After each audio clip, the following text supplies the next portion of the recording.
Tonight on an all-new 2020.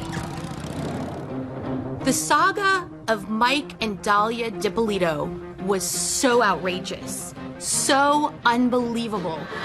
Their relationship was like a powder keg. Those two had such sexual attraction. The reality show Cops is there waiting to capture every second. This is Sergeant Frank Ramsey, Boynton Beach Police Department. Okay, I'm sorry to tell you, ma'am, he's been killed. He's been killed, man. Can you imagine you come home from a simple morning at the gym and you find out that your husband's been murdered? I can't let you in, man. Listen, is there anybody that you know that you think would want to kill your husband? Did you ever love Mike DiPolito? Yes. I married him because I loved him. Did you want your husband dead? No, absolutely not. I'm in intensive therapy now, just trying to cope with everything that's happened because it's hard. How do you explain then what we saw and what we heard on those videotapes? Sure you want to kill him, dude? And that's when Dahlia DiPolito says the phrase that goes around the world. I'm positive, 5,000% sure. Okay. With evidence like that, what seems like evidence, how did she end up going to trial not once, not twice, Dahlia DiPolito walking out of 3 women but 3 times? It is reality TV on steroids.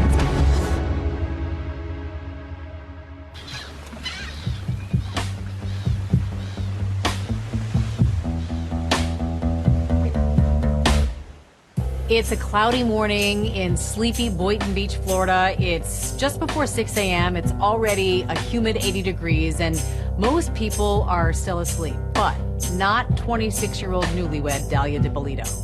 On August 5th, 2009, Dahlia and Mike DiPolito had just passed their 6-month wedding anniversary.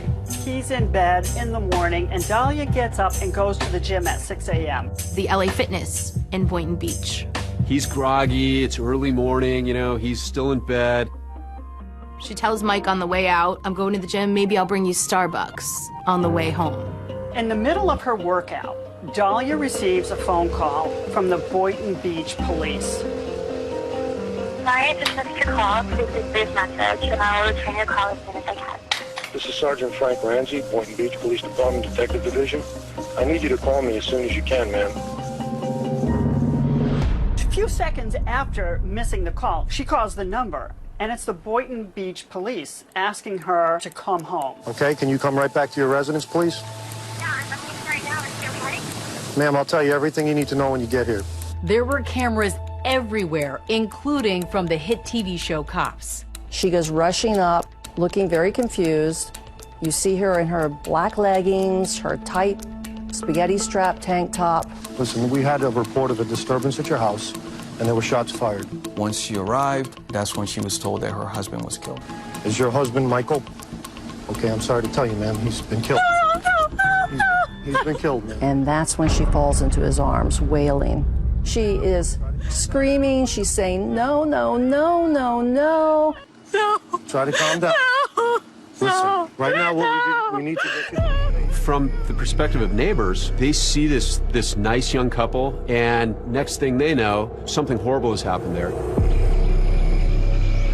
And they're all wondering, who would want to kill Mike DiPolito? Is it random? Is it somebody that could have come into my house?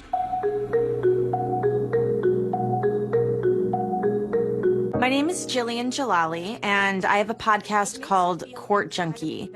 This case has it all as far as true crime is concerned. Mike and Dahlia seemed to be a perfect match. It was truly a fairy tale. Dahlia's father was Egyptian and her mother was Peruvian. She was born Dahlia Muhammad. Dahlia comes from a religious family, very close-knit family. And when she was 13 years old, her family moved to Boynton Beach, Florida, where she essentially grew up. Boynton Beach is located in Palm Beach County. Well, that's a pretty glitzy county in Florida.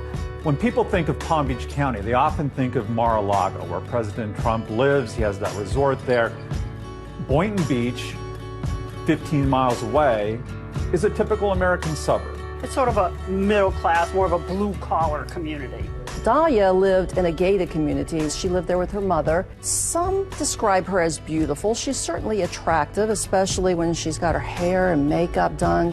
I first met Dahlia DiPolito back in 2015. Has your story been told yet, truthfully? No, it hasn't. How would you describe your personality? Really bubbly, very friendly, really social. What types of values were you raised with? What was important in your family? We were constantly doing family activities, family vacations, and a lot of family dinners. We had big Sunday dinners. What were your hopes for her? To grow up, be married, be happy, and have kids.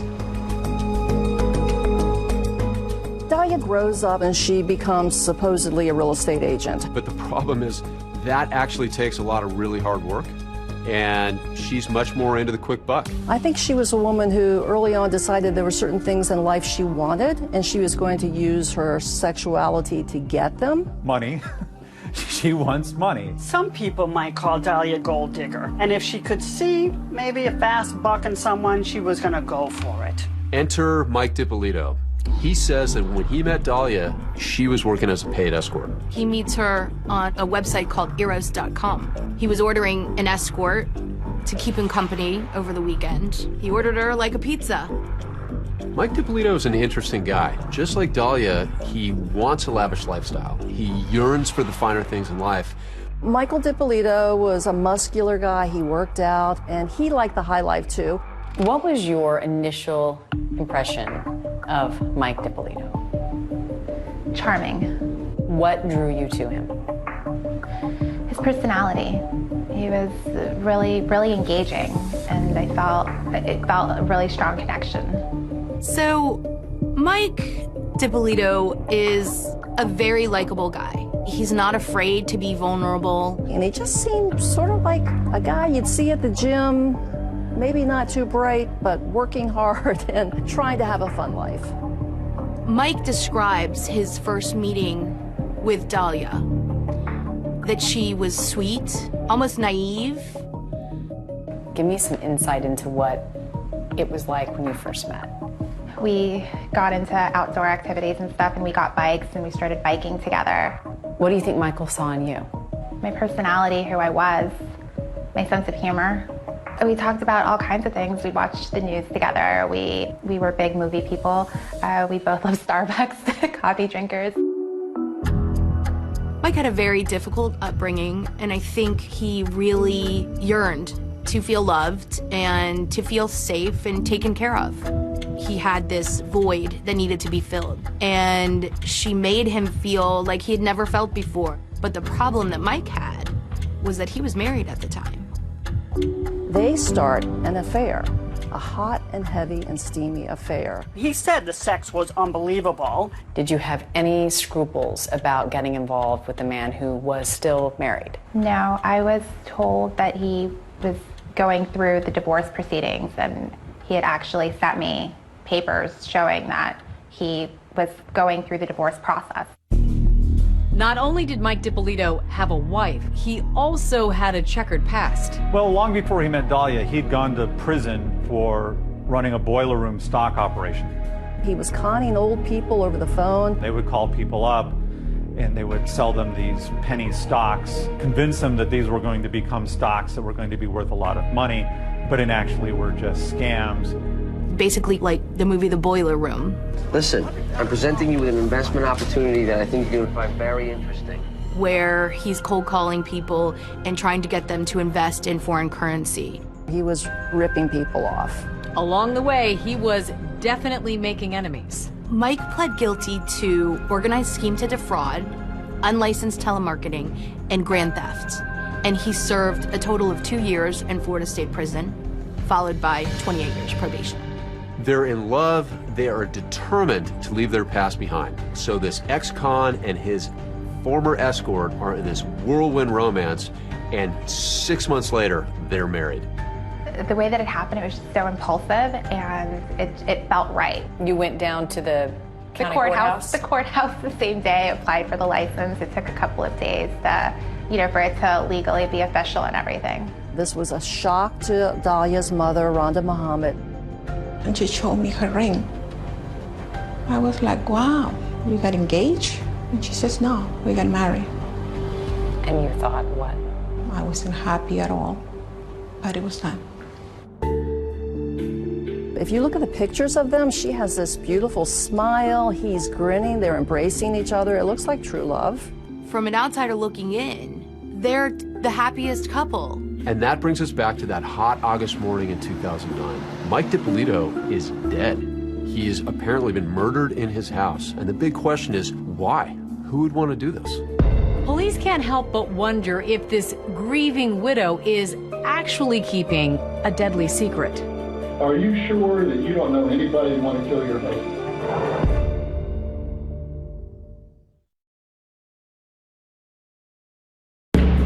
This is Sergeant Frank Ramsey. Ma'am, I need to talk to you. It's very urgent when you come home. It involves your husband. There's been an incident.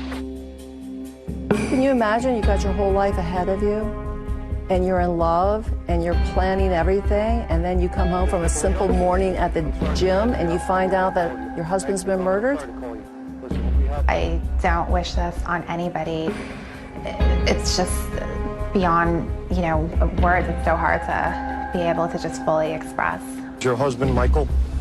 Okay, I'm sorry to tell you, ma'am, he's been killed. He's been killed, ma'am. The condo is surrounded by police cars. The street was mobbed with detectives, crime scene technicians. I can't let you in, man. We have to do our job. You have to find his killer, okay? She says, I want to see my husband. And the police say, no, you can't. If you want to help your husband, you need to go to the station with these gentlemen and tell us everything you know about who he knows, who he's connected to. They put her in the police car, and now she's being whisked away to the police station.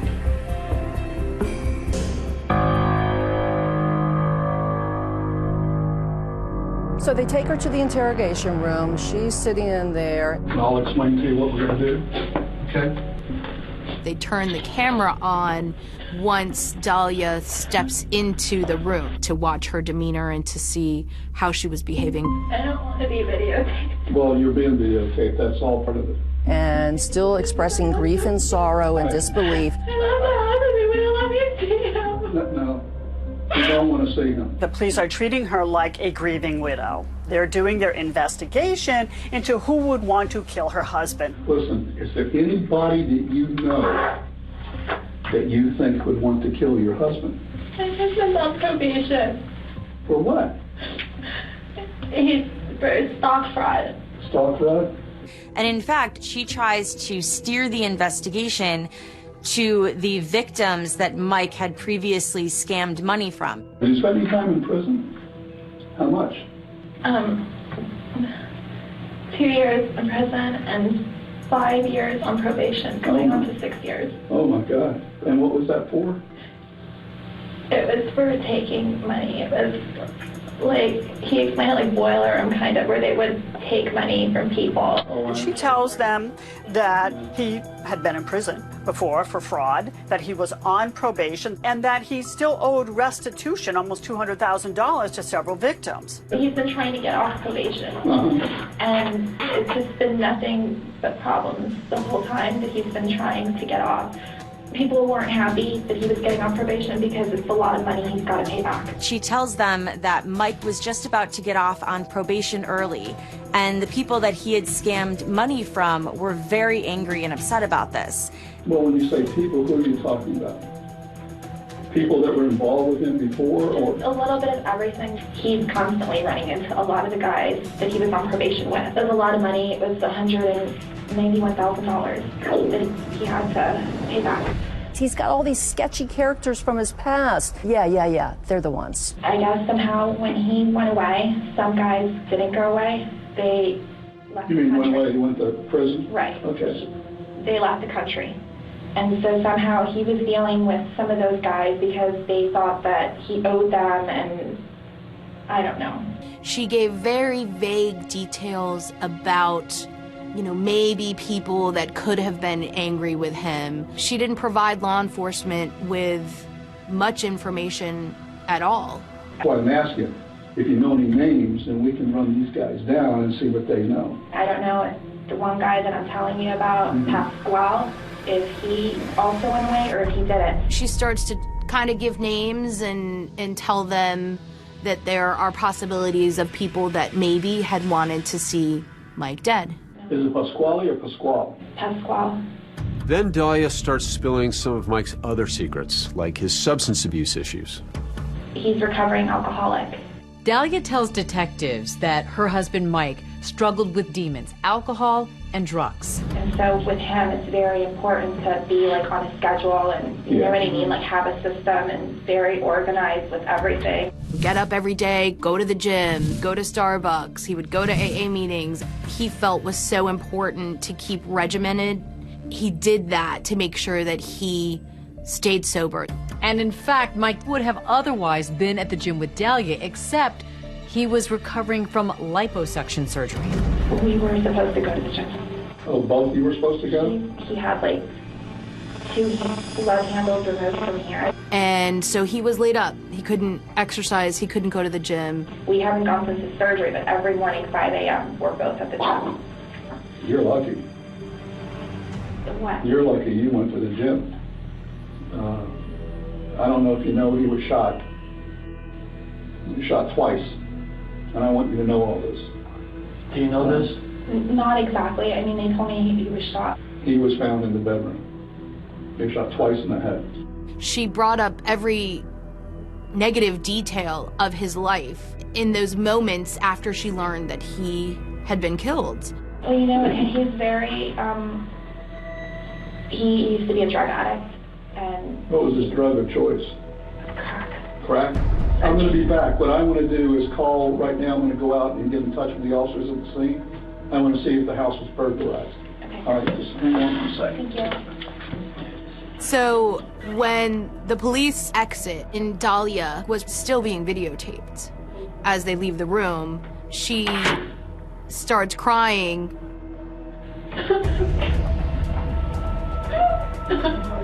A few moments later, the detective comes back in and he has one more question. There's no problems between you guys, no financial problems, with your family, you and him. No, there's nothing. In that police interview, Dahlia paints a rather rosy picture of their relationship. No problems, no drama. But what everyone would soon learn is there actually was trouble in paradise. Everything seems great. At least that's what Michael thought.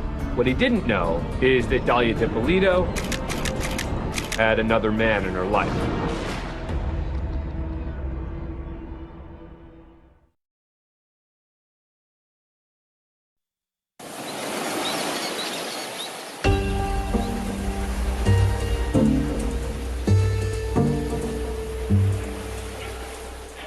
As Dahlia DiPolito sits in that interrogation room, there is still a lot that investigators don't know about her.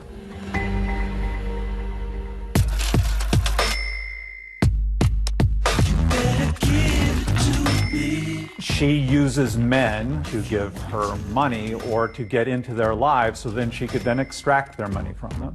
She knew how to use her sex appeal, and she had a lot of it, to get her way. And that's what she did very successfully with men, including Mike DiPolito. She wanted Mike's house. She wanted all of his money. She decided, hey, I got to figure out a way to get his stuff.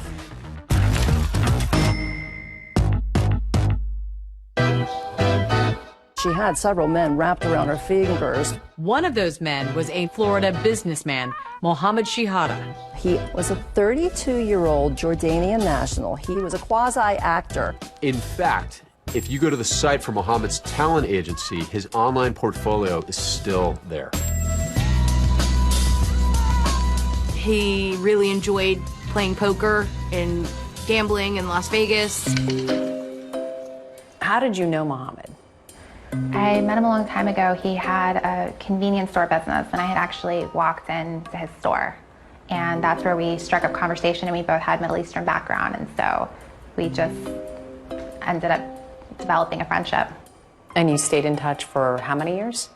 Throughout the course of maybe like 15 years. So you considered him a close personal friend? Considered him a friend. I wouldn't say close.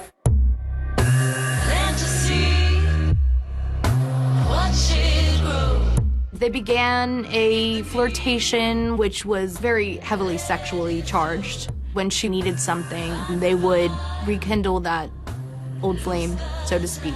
If she needed to vent about a guy she was dating or a relationship that she was in, she would talk to him.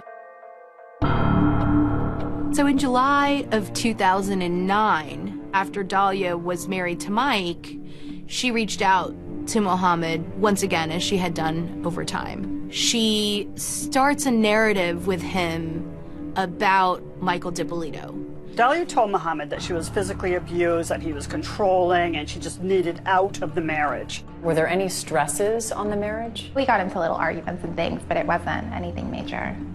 But Dahlia tells Mohammed that her husband is abusive, emotionally abusive, so much so that a regular divorce isn't going to cut it. So she wants Mike out of her life for good and turns to Mohammed for help.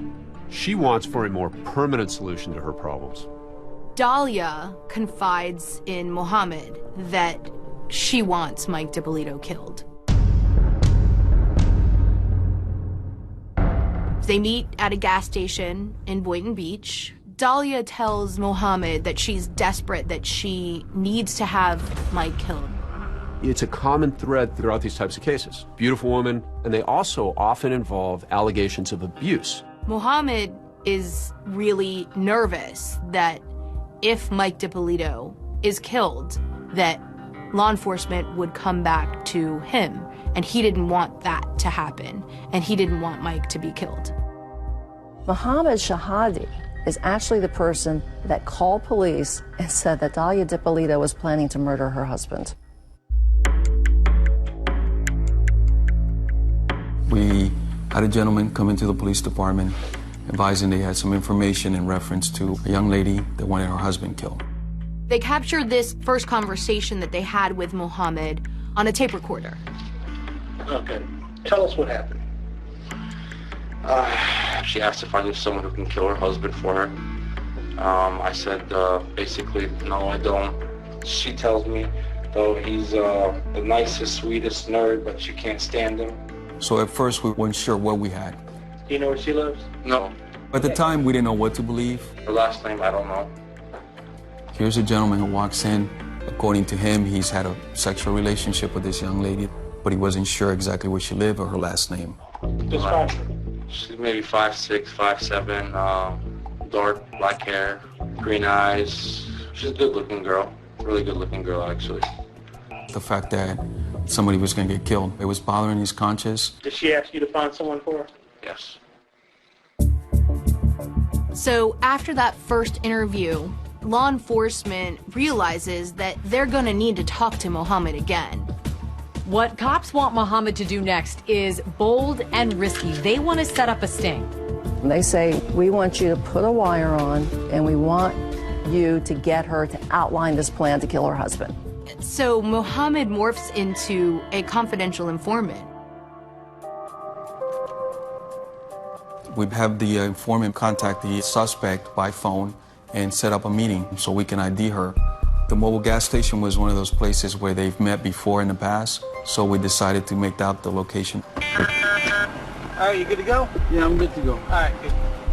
So police outfit Mohammed's car with some cameras, and they put a wire on him. Hey, what's up? And a few seconds later, she begins talking about getting her husband killed. There's no small talk. Mohammed and Dahlia launch right into a secretly recorded conversation detailing Dahlia's murderous intentions. At first, it seems like her motive might be Mike's money. Honestly, you work seriously gonna kill me over that much money? It's not even over like it's not even about money. Dahlia has no idea that every word coming out of her mouth is being caught on camera. Okay, well, all I'm trying to say is, this guy's a professional. It's not all he does is get it done, that's it. Right. This is where he actually says he was going to introduce her to a hitman. I know him, you know, like, he's good at it. We realized that this guy was credible. But now, how am I supposed to know what day he's going to do it? We were shocked how easily she talked about getting her husband killed. He might tell you, oh, like, to get out of town or something for a day. I'm not going out of town. You even hear during the conversation Her talk about no one would ever believe that she could be capable of murder. His mom is not going to get suspicious of you or anything like Why that? me? No one You knowing say somebody, that- nobody's gonna be able to point a finger at me.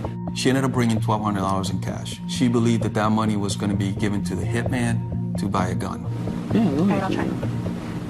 She also bought 2 pictures. I have a picture of him right now. You're sure everything else is okay? Yeah.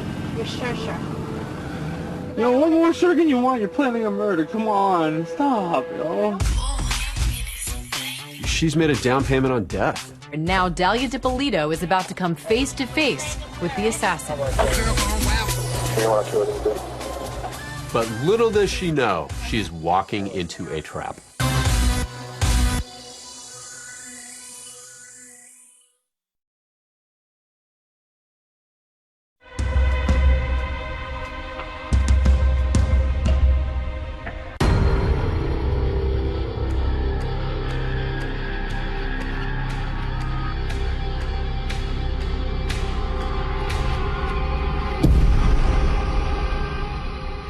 After Mohammed Shihada alerts Boynton Beach police about Dalia DiPolito's deadly plan, Dalia meets face to face with that hitman. What she doesn't know is this hitman she's about to meet is actually Witty Jean, Boynton Beach police officer who is working undercover on this case. They agreed on a location, which was a CVS parking lot in the city of Boynton Beach. Pretty much parking this exact spot right here. We had 2 cameras in the car. The cameras were positioned in the back seat. You can't help being a bit nervous as you're doing this. Remember, there's 1,000 things that can go wrong. She parked and got into the car and she said, hey. Dalia shows up to the meeting with Witty, and she's wearing a cute little sundress. She's almost flirtatious with him in the car. We wanted to make sure that she caught my attention in my eyes. The way she was dressed, pretty much, I'm like, okay, she wants to show off her body. So, I have to give her a compliment. I told her, hey, you look good. Hey, you look good. She clearly thought she was talking to a hitman, and to her, this was something that had to be done. How sick can you get everything going? Well, that's up to you. We were shocked how easily she talked about getting her husband killed. She gave me definitely a sense of urgency. You cannot wait to make it happen. If you're going to make it happen, you have to make it happen this week. I'll give you a quick breakdown of what I've done so far. We talked about money, how much money she's going to pay me. At one point she said, well, I thought that I already gave you the $1,200. $1,200 went to buy my gun, okay, a couple hundred, for other people to do things. Right. You know what I mean? When I had to explain to her, $100 is nothing. I had to buy a gun, I had to buy a phone, I had to buy this car. As she starts talking, what's going on in the minds of the police officers is, wow, this woman is real. This plot is real. As a matter of fact, I've already spent more money, just to get it here. Right. Trying to tell her, look, however, which way you want it done, I'll do it. So I just want to make sure that, this is what you want. Sure you want to kill this dude. When she's meeting with the hitman, he's telling her, look, there is no turning back. When I leave you today, you have no way to reach me. I explained to Dalia that after today, she wouldn't be able to find me to cancel this whole plan that we put together. When it's done, you have to have an option to change your mind. And that's when Dalia DiPolito says the phrase that goes around the world. I'm positive, 5,000% sure. Okay. No, there's no, I'm determined already. I'm positive, 5,000% sure. Her line is classic. I am 5,000% sure, right? So it's, she is so committed to this. 5,000% sure. I didn't think she was going to be that open. I'm 5,000% sure. When I say I'm going to do something, I'm going to do it. A lot tougher than what I look. I know you're like, oh, what a cute little girl, whatever. But I'm not. She told me she may look like an innocent little girl, but she's a whole lot tougher than she looks. The most surprising thing about my meeting with Dalia was how adamant she was in making sure that this was done. All right, well, good morning, By the time you get back from the gym, you're going to find a dead body in the house, all right?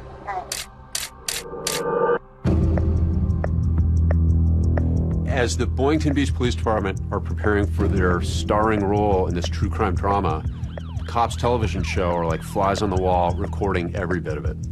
Our police officers, our detectives, our professional staff, they every day are doing things in our community to keep people safe and to save lives. And for us, it was a great way to showcase that and to let the community and the larger community know what these heroes are doing every day. Now, the Boynton Beach police say that show had been interested in their department for several months. And arguably, their cameras had never captured a scene quite like this one. They are about to hit the jackpot. Everybody knows why we're here. Chachi, you and Brian will go with me. Frank or somebody will call the wife. Just like the undercover instructed her to leave the house, she did. And she grabs a smoothie, and she grabs her purse, and she says, "Bye, Mike," and she goes off to the gym. Dahlia is at the local LA Fitness, but back at her condo, police are there setting up an elaborate trap. That looks good. I like it. We've had set up a fake crime scene around the house, yellow tape around the streets, around the house. We make it look like her husband had gotten killed inside the house. At 6:21 a.m., as Dahlia DiPolito is working out, that's when she misses that call from the sergeant at the Boynton Beach Police Department. Sergeant Ramsey, can I help you? Is this Miss DiPolito, please? He intentionally pronounces her name wrong to throw her off. Once he got her on the phone, told her that something had happened and we needed her to come to the house. They needed to break some news to her. No, ma'am, I need to talk to you. Ma'am, I'll tell you everything you need to know when you get here. As Dahlia approaches, she sees what's really a crime scene. She sees police, tape blocked off. So the condo is surrounded by police cars. There's a crime scene van, there's crime scene tape, her apartment's roped off with the tape. The front door to the townhouse is wide open with black fingerprint dust everywhere. Dahlia arrives from LA Fitness from going to the gym. And she rushes up. Dahlia DiPolito doesn't know she's being set up right now. A really buff police sergeant tells her, "Your husband has been murdered." Is your husband Michael? Okay, I'm sorry to tell you, ma'am, he's been killed. Before the words are even out of his mouth, she starts crying. And he even hugs her, and she figures she's got them wrapped around her finger just like all these other men. And little does she know, her world is about to come crashing down. I tell you, ma'am, he's been killed. Going into his arms. She's wailing. As I watch her breakdown as she starts to cry before the word killed is even said, this was the role that she had practiced. And the play acting continues when they get Dahlia into that interrogation room. Everyone was in character that morning, including the undercover police officer, Woody Jean, who suddenly appears in the interrogation room to make a cameo appearance of his own. You know who this guy is?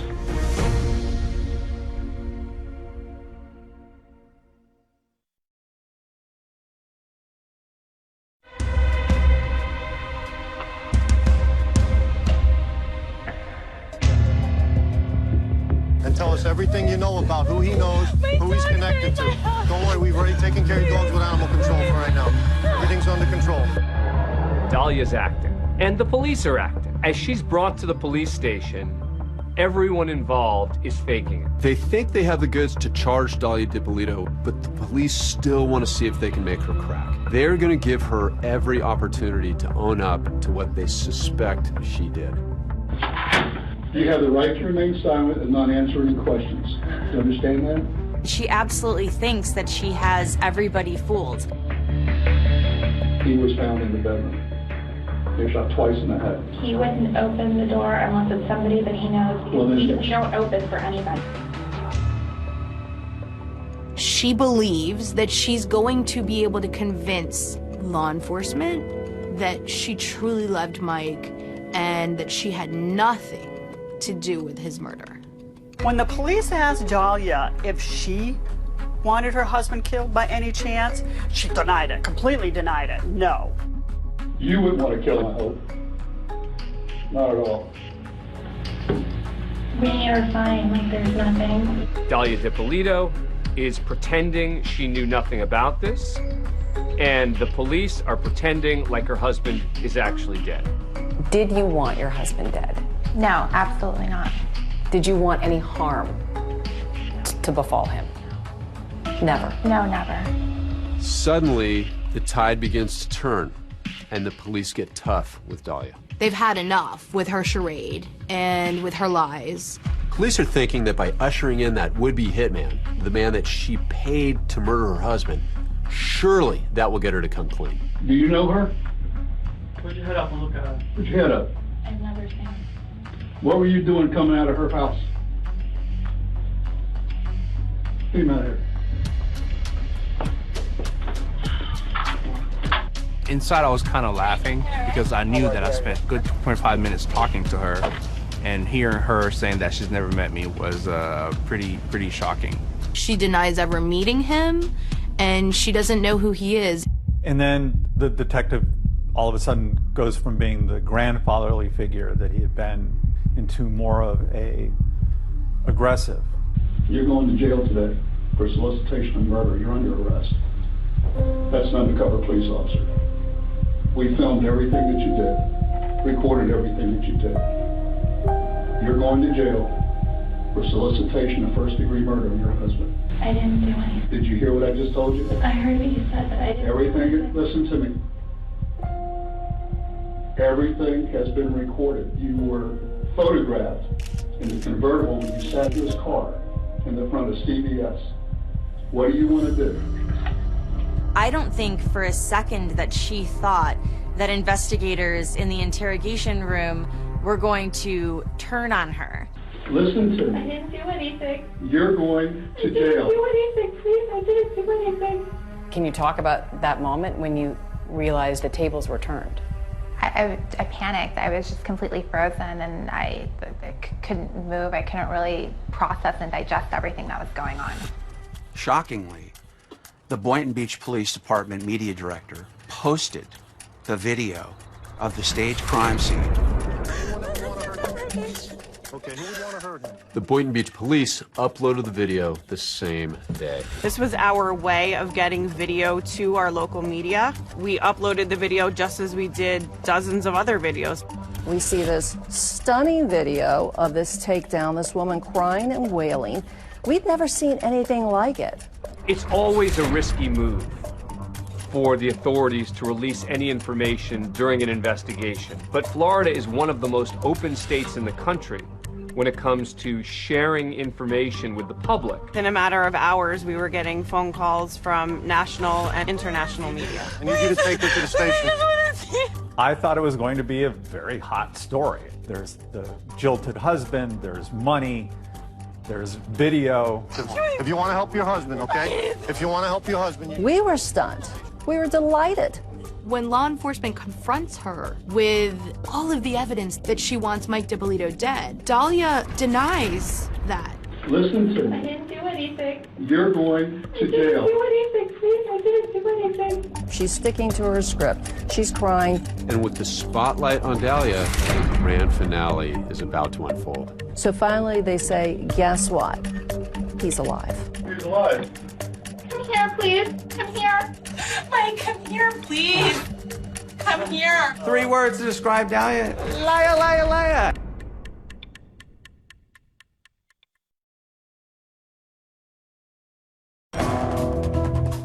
Give me 3 words to describe yourself. Who is Dahlia DiPolito? Understanding, sweet, and compassionate. 3 words to describe Dahlia. Liar, liar, liar. What was that? I didn't do anything, and I didn't plot anything. It wasn't like, kill him softly, don't hurt him. It was like, just blow the guy's brains out and, can I get a cheese sandwich with that? I'm positive, 5,000% Charlotte. I see somebody who's struggling. What? How is she struggling if she's 5,000% sure? The whole crime's caught on tape. I mean, what do you do with that? It was a show, it was a tape. That was the purpose of it. You were acting in those tapes. Yes. Liar, liar, liar. He comes up with a defense that rocks the community. This was all for a reality show. She knew she was being taped. She and Mike wanted to be stars. thing about reality TV is that anybody can do it. Anybody can become famous. I don't know what reality show a 40-year-old man, 40-year-old convicted felon could be on. They wanted to post it on YouTube to try to get acting parts. That was the plan. It was so far out of left field that they might just believe it.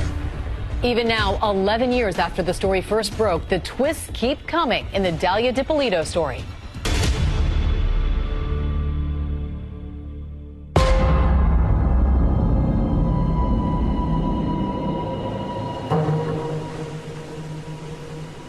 On August 5th, 2009, Dalia DiPolito's life changed forever. Thank you for coming. I'm sorry to call you. First, police tell her her husband is dead. Is your husband Michael? Okay, I'm sorry to tell you, ma'am. He's been killed. Then she's told she's been caught on tape planning his murder. You're going to jail. I didn't do anything, please. I didn't do anything. Tell me you didn't do anything. I didn't do anything. You're going to jail today. You kept saying, I didn't do anything. Just over and over and over again. Was that all you could think of to say? They were accusing me of trying to have my husband killed, and I didn't. So that's what I kept continuously telling them. When they turn the table, she doesn't fess up. She just keeps denying everything. And lacking that confession, they kept trying to shock her more and more. And this is the part where what happens in that police department will go down in the history of detective work. This is a masterstroke. The ultimate shock, you could call it a resurrection of sorts. Police tell her that her dead husband isn't actually dead. Your husband is well and alive. Thank God. Oh, yeah, thank God. Can I see No, he him? doesn't want to see you. They bring Mike in. Look, your husband's alive. We've got you. Oh my God. He's alive. The show Cops is at the station capturing Mike's reaction. Come here, please. Come here. She keeps begging him to come inside the room, which he doesn't. Mike, come here. Come here, please. She sees her husband, and he's alive. What? You're alive? This is a dead man walking and talking. You never see this happen. Can't fix this. Why not? I didn't do anything. I heard you. Mike, come here, please. Come here. All of her skills as a femme fatale will start rolling in. Mike, come here, baby, come to me. With cameras rolling inside and outside the interrogation room, it is reality TV on steroids. I don't know what's going on, please. For Mike DiPolito, it's a surreal love story that quickly turned into a nightmare. He never saw it coming. For Mike, this was a whirlwind romance. He was head over heels in love with Dalia. I met Dalia and we got along very well.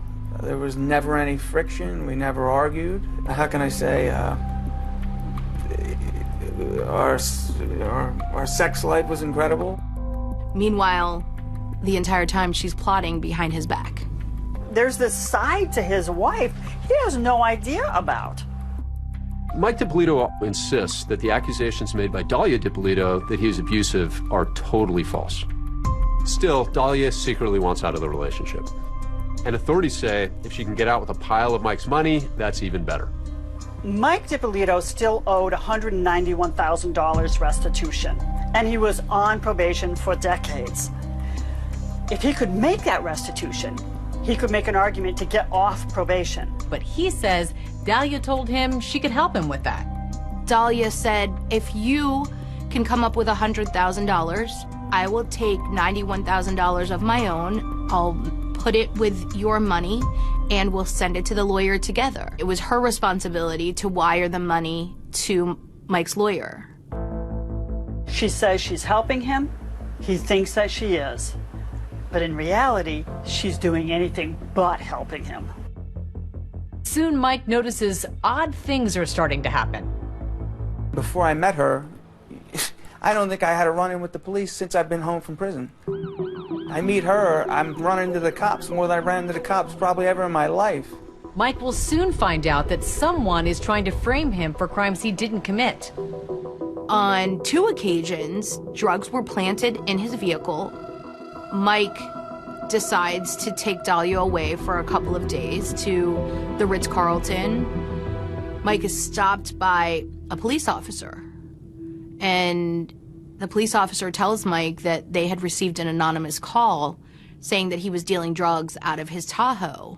He goes, "Do you mind if we search?" I said, "Absolutely, go ahead." He searched the truck, didn't find anything. It was very odd. And then the next day, I go to get gas in the truck, and I find a bag of pills. It looked like cocaine in there. And that's when that hit me. I said, wait a minute. You know, somebody put this in my truck and called the police on me. They just didn't find it. Authorities say Dahlia figures he's an ex-con, and if she can get him sent away for drugs, he'll be gone for a really long time, and she's home free. I remember I looked at Dahlia, I said, "Did you put drugs in my truck?" She adamantly denied it, so I let it go. Fine, fine. But you know, every instinct's telling me that it doesn't make sense. In fact, according to authorities, what she's really trying to do is get Mike DiPolito out of her life. And that $100,000 he'd given to Dahlia, she was supposed to wire it to his lawyer, but she hadn't. I knew clearly she stole my money. She's telling me she's going to get it back, and I'm doing everything in my power to believe her. He just stays in the relationship. He seemed to be, I don't know, for lack of a better word, a chump for love. Your ex-husband Michael claims you stole a lot of money from him. Money that was supposed to be used to pay his restitution. Did that happen? No. It's money that he was hiding. Police say that after her plot to try to get him jailed doesn't work, she ups the ante. One morning, he gets a knock at the door. We knocked on his door, and we actually woke him up. All I see is a bunch of cops, and I'm like, oh boy. I go downstairs. Police department, open your door. I hesitantly open the door. First, he didn't know what was going on. I thought they were there to arrest me. And we ended up telling him what we were there for. You have to come with us. Your wife's going to have you killed today. Your wife has hired a person to kill you. Just take it easy. Clearly, this just hits him like a ton of bricks. I mean, he literally takes a step back. We ended up taking him out of the house and driving him straight to the Boynton Beach Police Department. They already know why we're here. Your wife hired somebody to kill you. I also played a little bit of audio where she says, hey, I'm 5,000% sure that I want him killed. I'm positive, like 5,000% sure. It wasn't like, you know, kill him softly, don't hurt him. It was like, you know, just blow the guy's brains out and, you know, can I get a cheese sandwich with that? Even from behind bars, Dahlia is not finished trying to manipulate Mike DiPolito when she makes an astonishing phone call. Hello? Hey, it's me. Yeah, what's up? Nothing, Mike. Please come here. Is she ready to confess, or is this something else? Everybody asked me, why'd you take the phone call? I had to take the phone call.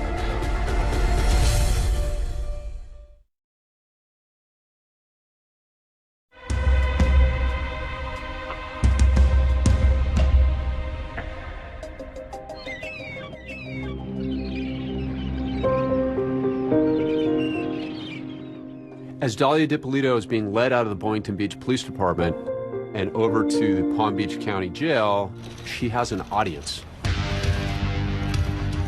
The press, having seen the video released by police, is there to greet her. Already, the media is out there with their cameras capturing it. I didn't do anything, and I didn't plot anything. You were headed to jail. What was that first night like? It was a complete nightmare. I wasn't even officially in jail as the tapes were getting released, and they were already all over the news. They were everywhere. Till death do them part. And it's all caught on video. In the hours since the police released the tape to YouTube, the name Dahlia DiPolito is making the rounds and is making a big giant splash on cable TV. Bombshell tonight. A newlywed in Boynton Beach, Florida. Work it, cry. Problem, Ruh-roh, the hitman, is a cop. I could just watch the video over and over. It just is one of those clips that never gets old. The crying, the screaming, the bending over. Meryl Streep, wherever you are tonight, don't worry, you're safe. You became a headline around the world. Everyone knew your name. It was awful. While in jail, Dahlia makes a few tearful phone calls, first to her mother. Hello? Mom, I'm in jail. I didn't do anything. I didn't do anything. You did. I know you didn't. I know you didn't. Okay. How many times did I told you to leave that guy? How many times did I tell you? But her next phone call is unfathomable. From the jail, she calls Mike, the man police say she has just tried to have killed, and offers him no apologies. Well, hello? Hey, it's me. Yeah, what's up? Nothing, Mike. Can you please come here? Everybody asked me, why'd you take the phone call? I had to take the phone call. I had to hear what she was going to say. I couldn't help myself to not take that phone call. Mike, please, I need an attorney. Can you please help me? You said you wanted to have me killed. I heard that. That's not true. That is not true. Not true. How can you believe that? I heard your voice. Frankly, it's unbelievable that Dahlia called her husband, the victim in this case, the target of her actions, the person she wanted dead, to ask him to help her. It is just unbelievable to listen to. The fact that she thought that she could demand that Mike help her is just on another level. And he's even trying to give her advice as to what to do while she's in jail. You're going to be ran around in there for a little while, a couple days. You need to just try and just go with it. And keep to yourself and don't say a lot. I know she's never been in there before. I mean, it's not a nice place. I tried to tell her, stop acting, you know, the way you're acting, or you're going to have a rough time in there. Mike, I love you. Everybody treated me awful good. Things get spelled out for Mike that he was a very lucky man.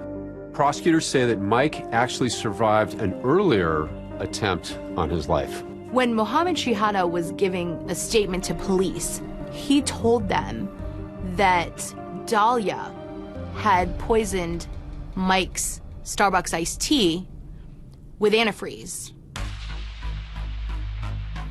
So law enforcement, they just ask him, was there ever an incident with iced tea?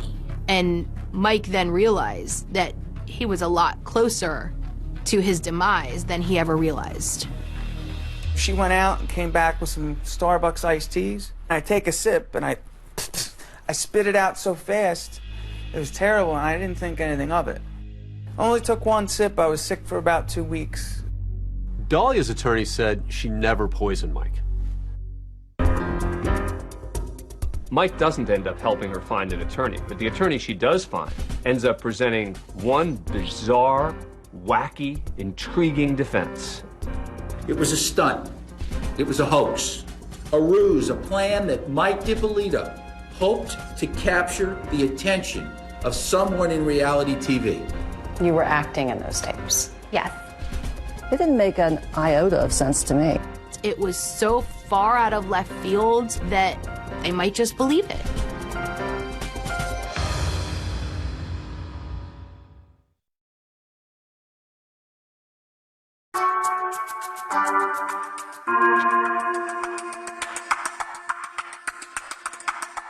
We begin with the trial of a Florida woman arrested for plotting to kill her husband.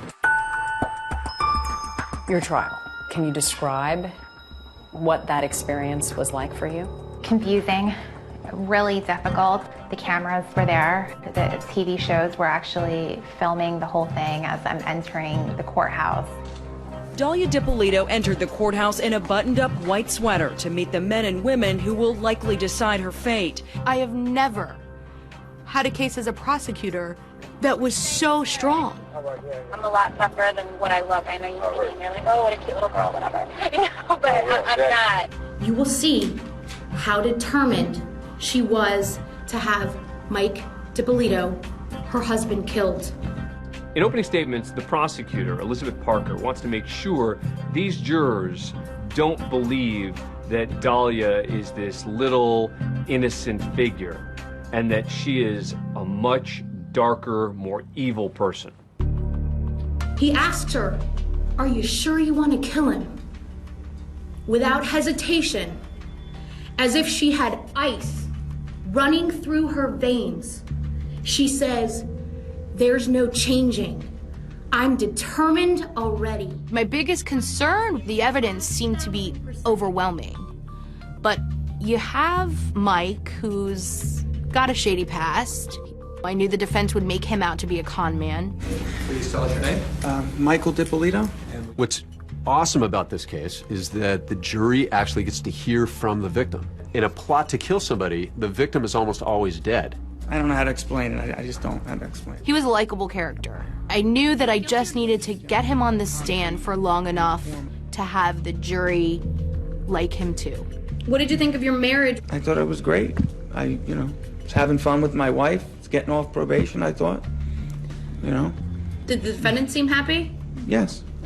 He completely owns up to his past. I'm a convicted felon. I go to probation every month and report.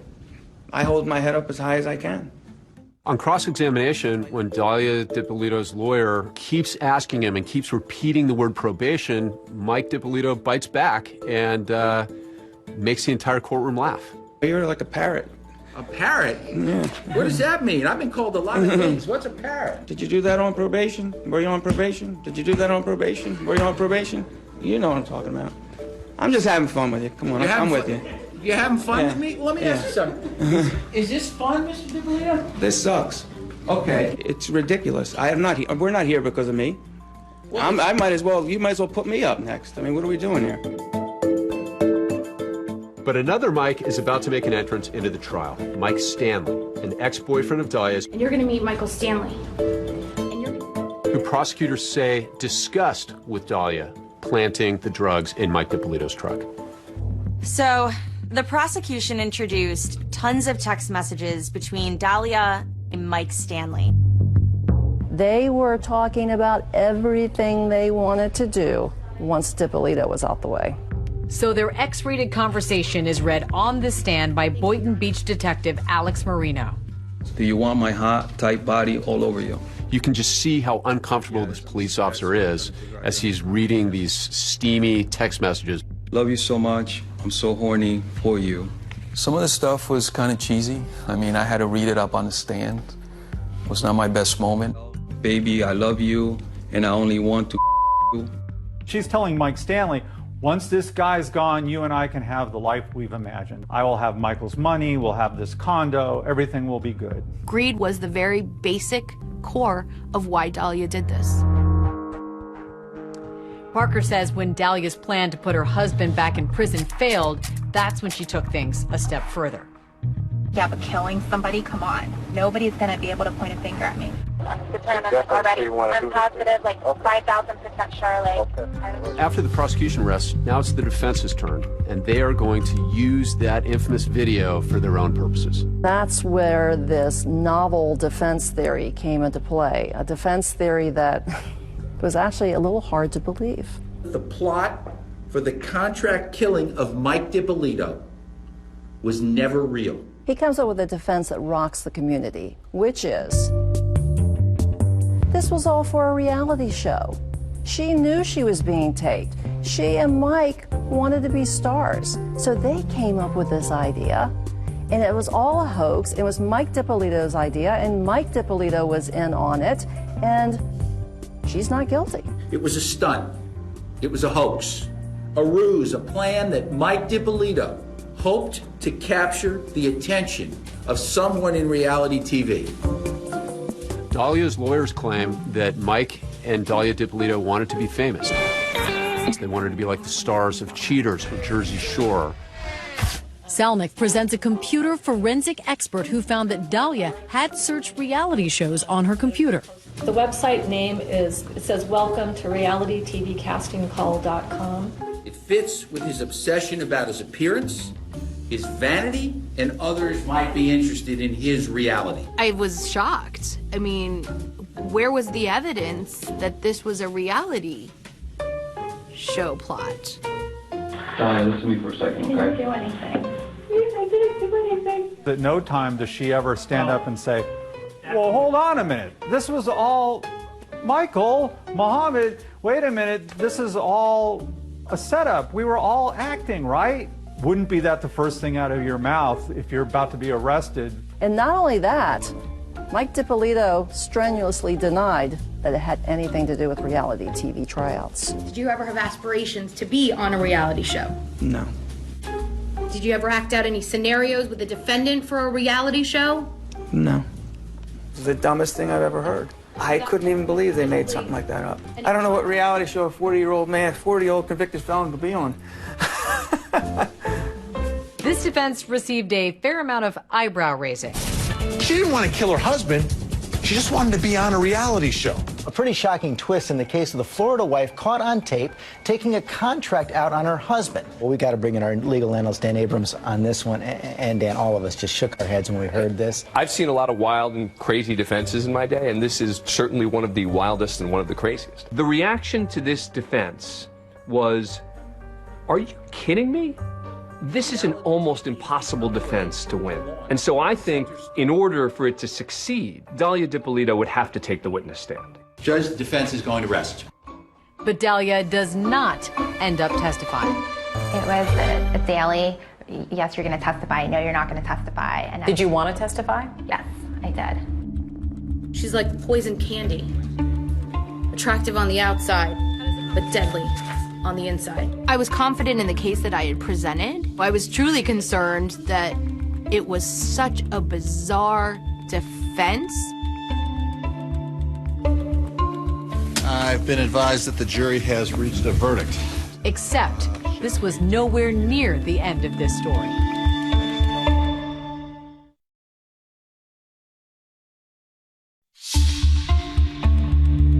Now closing arguments continue in the Dalia DiPolito murder for hire trial. And this case will go to the jury before lunch. It was a typically hot day in Florida, but that is not why Dalia DiPolito was sweating. She was facing up to 30 years behind bars. Waiting for the verdict. What was that like? It's nerve-wracking. It's just really stressful, really tense. I've been advised that the jury has reached a verdict. The jury took just 3 hours to come to a decision.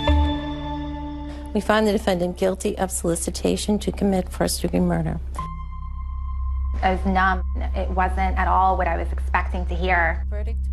I never had the impression or the understanding from my attorney that losing was a possibility. Everything was always, you know what, we got this. Wow. We have really good poker faces, apparently. We all just said, well, she's guilty. Yeah. It was just kind of unanimous. And the defense didn't present anything that really represented this was for a reality TV show. And she said, I am 5,000% sure. And that did it for me.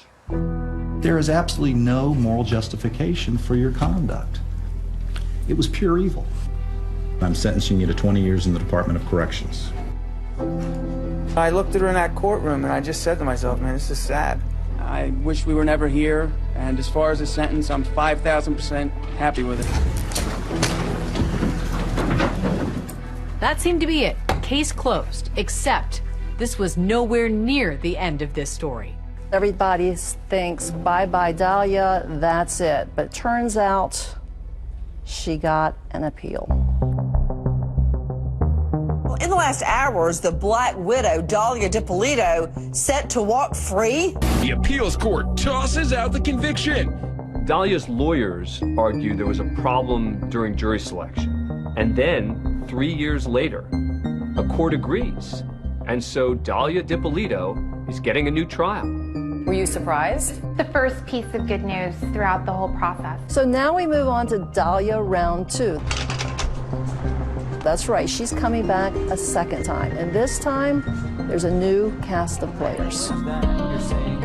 For this second trial, Dalia hires 2 high-profile lawyers she's seen on TV, Mark Eiglarsh and Brian Claypool. Defense attorney Brian Claypool, nice to see you both. I am 5,000% sure Dalia DiPolito is innocent. Dalia's new lawyers allow her to speak publicly for the first time, and that's when I had the opportunity to exclusively interview her. Your every move is monitored. Clearly, the strategy was for Dalia to try and undergo a bit of an image rehabilitation. When people hear the name Dalia DiPolito, what do you think comes to mind? Everything negative. Give me 3 words to describe yourself. Who is Dalia Dippolito?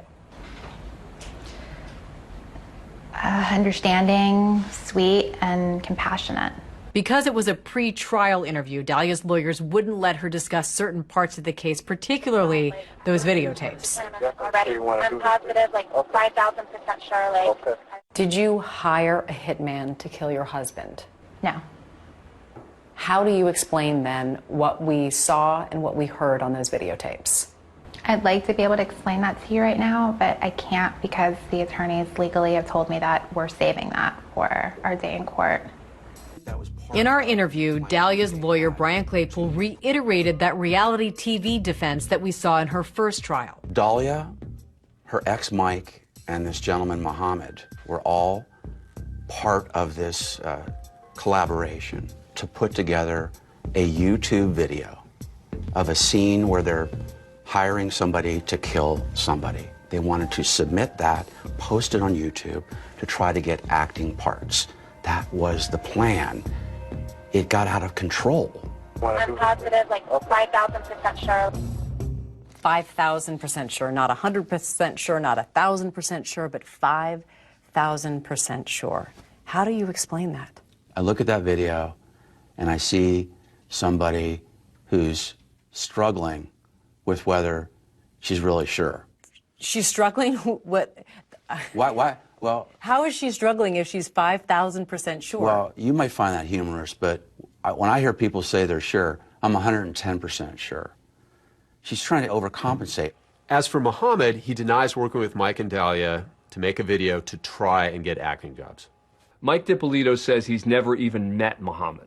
What do you say to people who say you're just denying the undeniable, that this is an open and shut case? That now with the attorneys that I have, so much is coming to light to where it would just be insane to not believe me. The tape was a show, it was a tape. That was the purpose of it. You were acting in those tapes? Yes. But you're telling the truth now? Yes. Why should we believe you? Because it's what happened. It's the truth. Dalia Dippolito escorted into court by her attorneys for her second trial. Dalia's second trial is going to shock a lot of people in a number of ways. Claypool dropped this bomb. He just throws off like it's nothing. And by the way, if you send her to prison, you're going to be separating her from her infant son.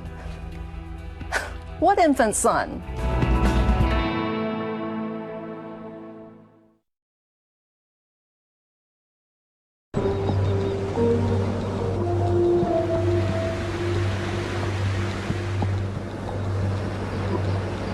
Walking on the sidewalk right now, this doesn't happen very often. No, this doesn't happen at all. This is the first time I've had to walk in a long time. Yeah, your every move is monitored. I took a rare walk with Dalia Dippolito outside her lawyer's office while she was on house arrest, awaiting her second trial. She was living at her mother's house, tethered to an ankle bracelet. This is what it looks like, and it doesn't come off at all. You've been living under house arrest for the better part of 5 years, nearly 6 years. What's been the hardest part? Not knowing when it's over, not being able to leave, watching everybody around me being able to come and go as they want, and I can't do that. After Dalia's first trial, she was convicted. Prosecutor Liz Parker wrote a book about it called Poison Candy. This is what she wrote about you. She was poison candy, sweet, delicious, mouth-watering on the outside, but deadly within, and designed to cripple the innocent. What's it like hearing those words? It's hurtful.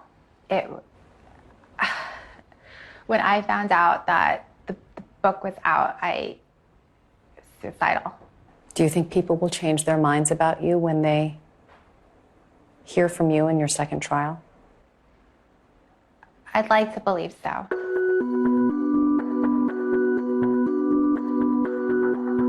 It's at a pre-trial hearing, part of an attempt by her lawyers to get the case dismissed, where Dalia finally has her chance to tell her side of the story under oath.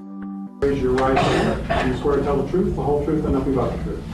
You take the witness stand on my right. It's not unusual at all for a defendant to take the stand in a pretrial hearing as long as it's not in front of a jury. Good afternoon, Mr. Leo. She actually takes the stand, and she gets up and describes that I was acting, she says. I was acting. We worked together on an acting project. We were all going to work on an actor's presentation to put up on social media. That did not go well for Dahlia. Under cross-examination, the prosecutor, he just tore her story apart. He was, okay, first of all, where's the script? Where are the notes? Wouldn't you have production notes? Where was your script this day? What do you mean, where was it? It wasn't there. We looked at the script and we didn't take it with us. The prosecution punches holes in this reality TV defense. One of the questions was, if this is all about reality TV, how come you can't clearly see your face, you know, with the cameras in the back of the car? How come you can't see any of it? I wasn't the one taking it. I don't know. She had so many holes in her story, it made no sense. Her true self shined through. She was so not convincing at that pretrial hearing under oath that the court ruled against her. She loses the hearing, and so the motion to dismiss the case fails. 9 months later, it's Dahlia's second trial. The high-profile retrial getting underway today in West Palm Beach. Dahlia Dippolito getting a second chance at freedom after her first conviction was overturned. Trial 2 was handled quite a bit differently by the prosecution. They were going to stick to those videos, and that was it. They didn't even call Michael Dippolito to testify. Because the rest of the evidence was so powerful, my prosecutors felt that they would just go with the slimmed-down version of the case. Her words on those videos prove the crime charged.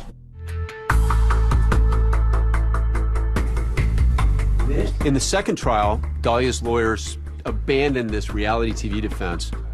The defense focused on the misconduct, they said, of the Boynton Beach Police Department. They were trying to flip the script and put all the blame on the police. So far, no mention of that reality show acting defense that she had talked about previously. Gone is this reality TV nonsense. Now they're leveling their charges against the Boynton Beach Police Department because Boynton Beach had brought cops in. Bad boys, what you gonna do? That opening theme song, Bad Boys, is so synonymous with the show, a show that is supposed to put a spotlight on the good work police do every day. Bad boys, what you gonna do? What you gonna do when they come for you? At the beginning, the Boynton Beach Police Department really wanted to highlight their professionalism by participating with the cops' television show, but at the trial, the defense really hammered them and went after them, effectively putting them on trial. This is a fake crime scene, right? Right? Yes. It's all pretend, right? Yes. It's all made up, right? Yes. And you think that's a good use of taxpayer money? My opinion doesn't matter. The presence of the cops' TV show created a frenzy within the Boynton Beach Police Department to manufacture good television. They tossed Dahlia Dippolito under the bus. They made this way more than it ever was. And they could care less about her constitutional rights. The Boynton Beach police say there was no wrongdoing and they were just trying to gather evidence. Cops filming with the Boynton Beach Police Department had nothing to do with this investigation. It was just a coincidence as far as timing was concerned. Then the defense pulls out its ace card, and it's a showstopper. Claypool gets up, he's making this dramatic closing argument, and he just throws off like it's nothing. Give her that freedom back to go home to her family and her infant son. By the way, if you send her to prison, you're going to be separating her from her infant son. We all sort of are like the reporters in the back row. We're all sort of like, look, did I just hear that she has a child? The latest bombshell was dropped last night during closing arguments. Turns out it was the appliance repairman. He came to her house, they fell in love, she got pregnant, and she had a baby, all on house arrest.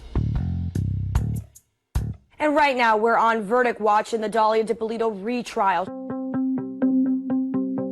I think there was a general expectation that she would be convicted. A bombshell announcement in the murder-for-hire case against Dalia DiPolito. We, the jury, feel that we cannot reach a unanimous decision. The jury telling the judge late today they are deadlocked. I must declare a mistrial at this time. There were 3 votes for guilty and 3 votes for not guilty. Courtroom shocker, Dalia DiPolito walking out a free woman after a judge declared a mistrial in her murder-for-hire retrial. I can count on one finger the number of people in this country who felt we even had a chance in this case. Whenever you don't get a conviction, you're disappointed. But I knew that we had a great team and we would do it again and perhaps do it a little differently. Immediately after trial number 2, the state attorney, Dave Ehrenberg, said, "We are taking her to trial again." There was not a second when we thought that we would let her go free. Not a second. Prosecutors vowing to try her a 3rd time. And so now we're going on to Dalia Chapter 3. This is the 3rd time DiPolito has been on trial for this murder-for-hire case.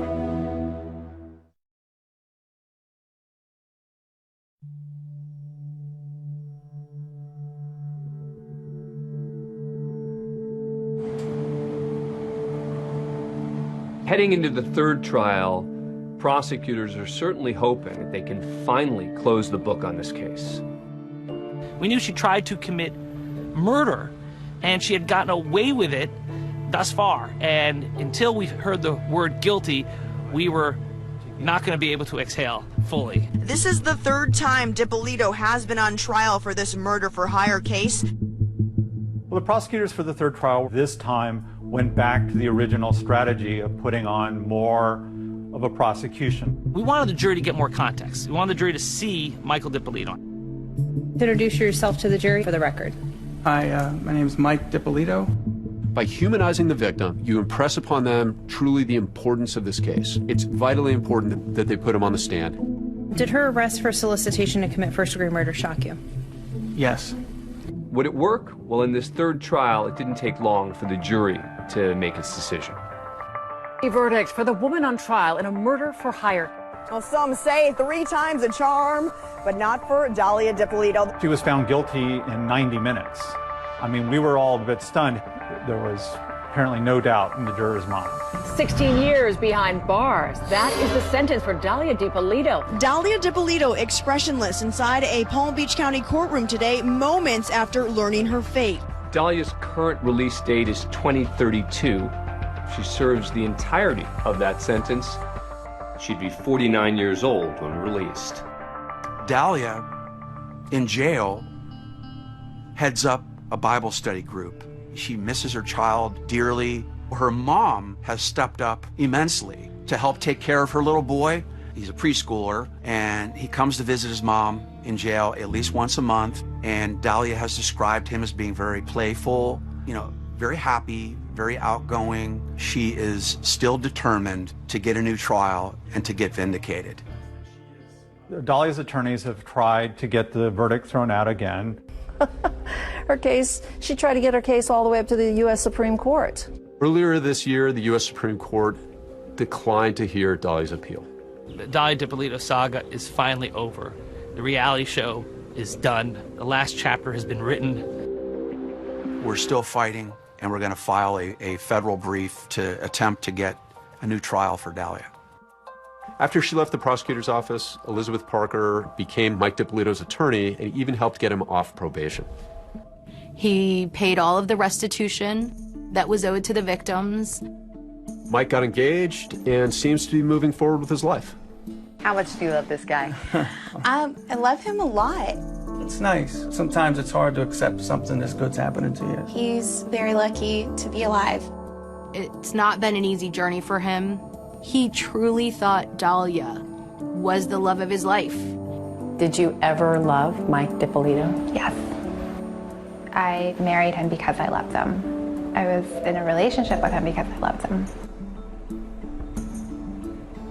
And now? Now I wish I never would have met him.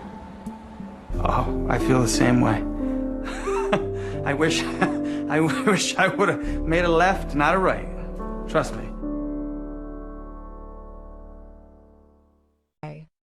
Hidden dark persona. In the weeks leading up to the crime, he had searched extensively for explicit videos featuring older women and had made inquiries regarding escorts in various cities. He had also recorded numerous intimate encounters with different women on his phone. Detectives placed Carlo under surveillance and successfully recovered a discarded soda bottle from a local restaurant. The state crime lab extracted his deoxyribonucleic acid from the bottle and confirmed a perfect match to the bloody handprint on the pillow. Investigators brought Carlo in for interrogation, initially presenting him with photographs of the property and asking benign questions about his painting work.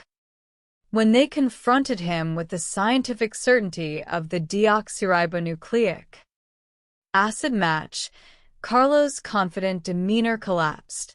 He broke down, admitting that he had killed Nancy, but claiming it was a tragic accident where he had accidentally run her over with his truck while retrieving a ladder in the dark. Detectives pushed past this initial lie, pointing out that an accidental collision would not explain the blood spatter and the handprint inside the bedroom. Carlo finally confessed to the full horror of his actions.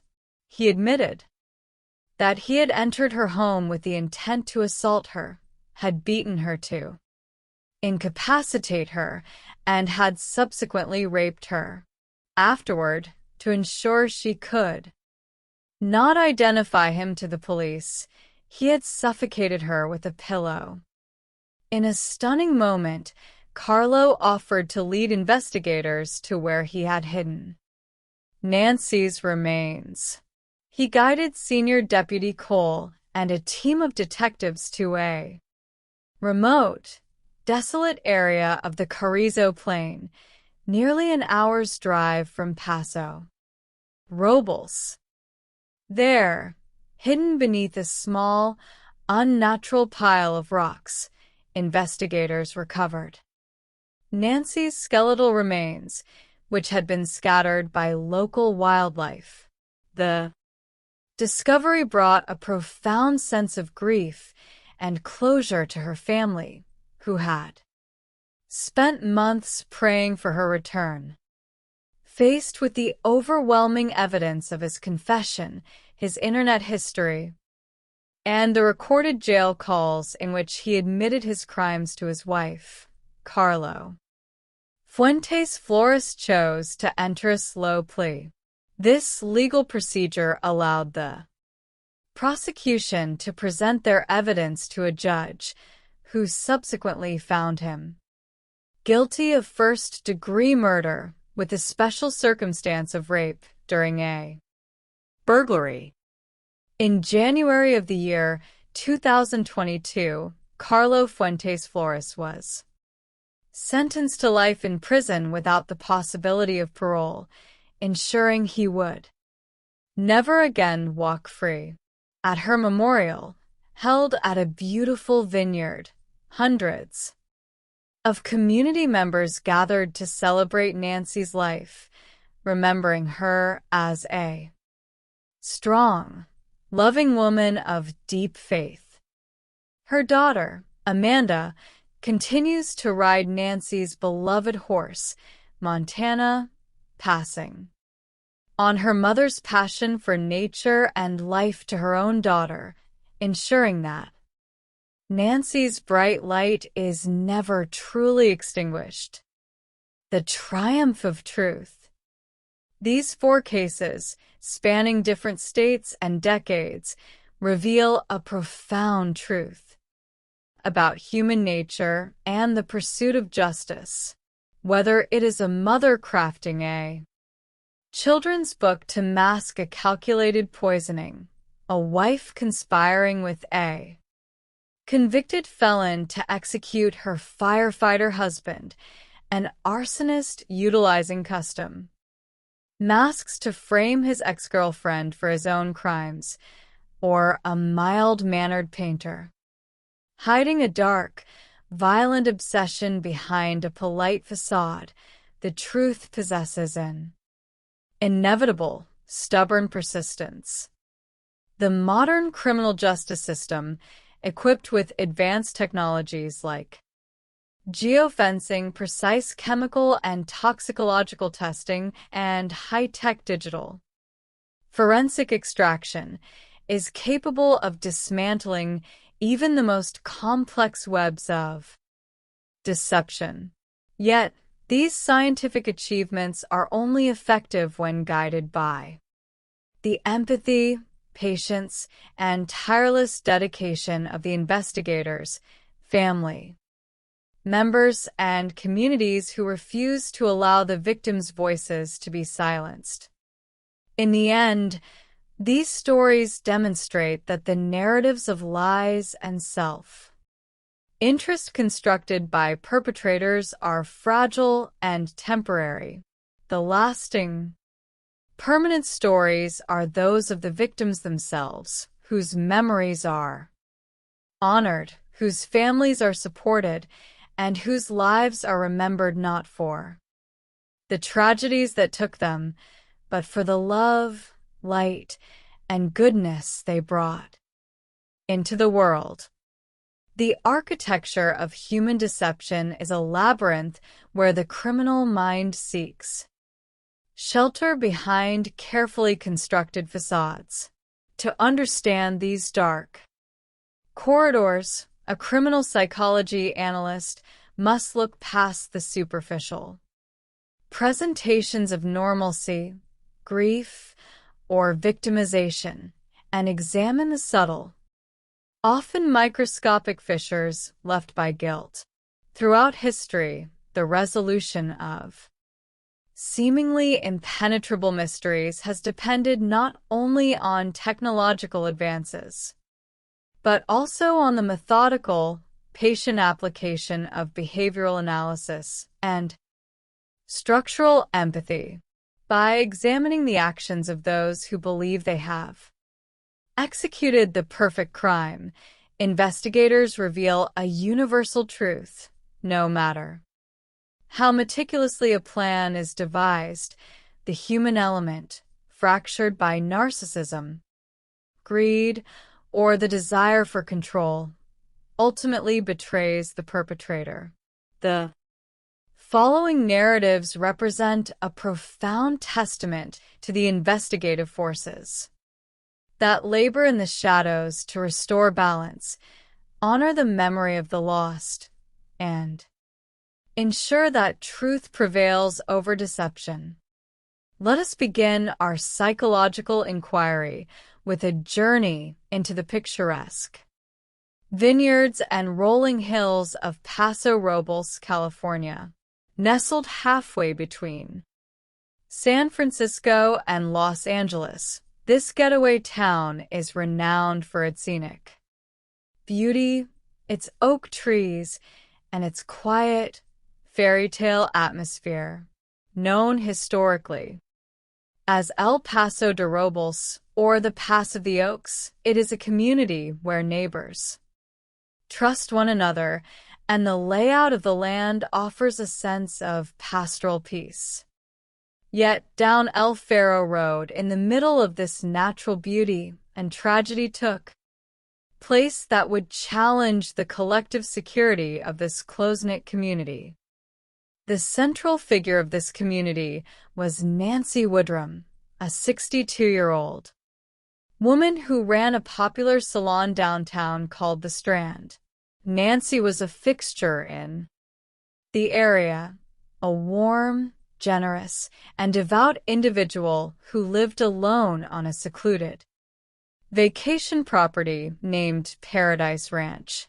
Following the passing of her husband A, few years prior, she poured her energy into her family, her horseback riding and her faith as one of Jehovah's Witnesses, those who knew her including her daughter Amanda, spoke of a unique bond defined by openness, kindness, and a shared passion for the outdoors. Nancy had decided to sell Paradise Ranch to devote her time fully to preaching and teaching her faith, and she was in the process of having final renovations completed on the property.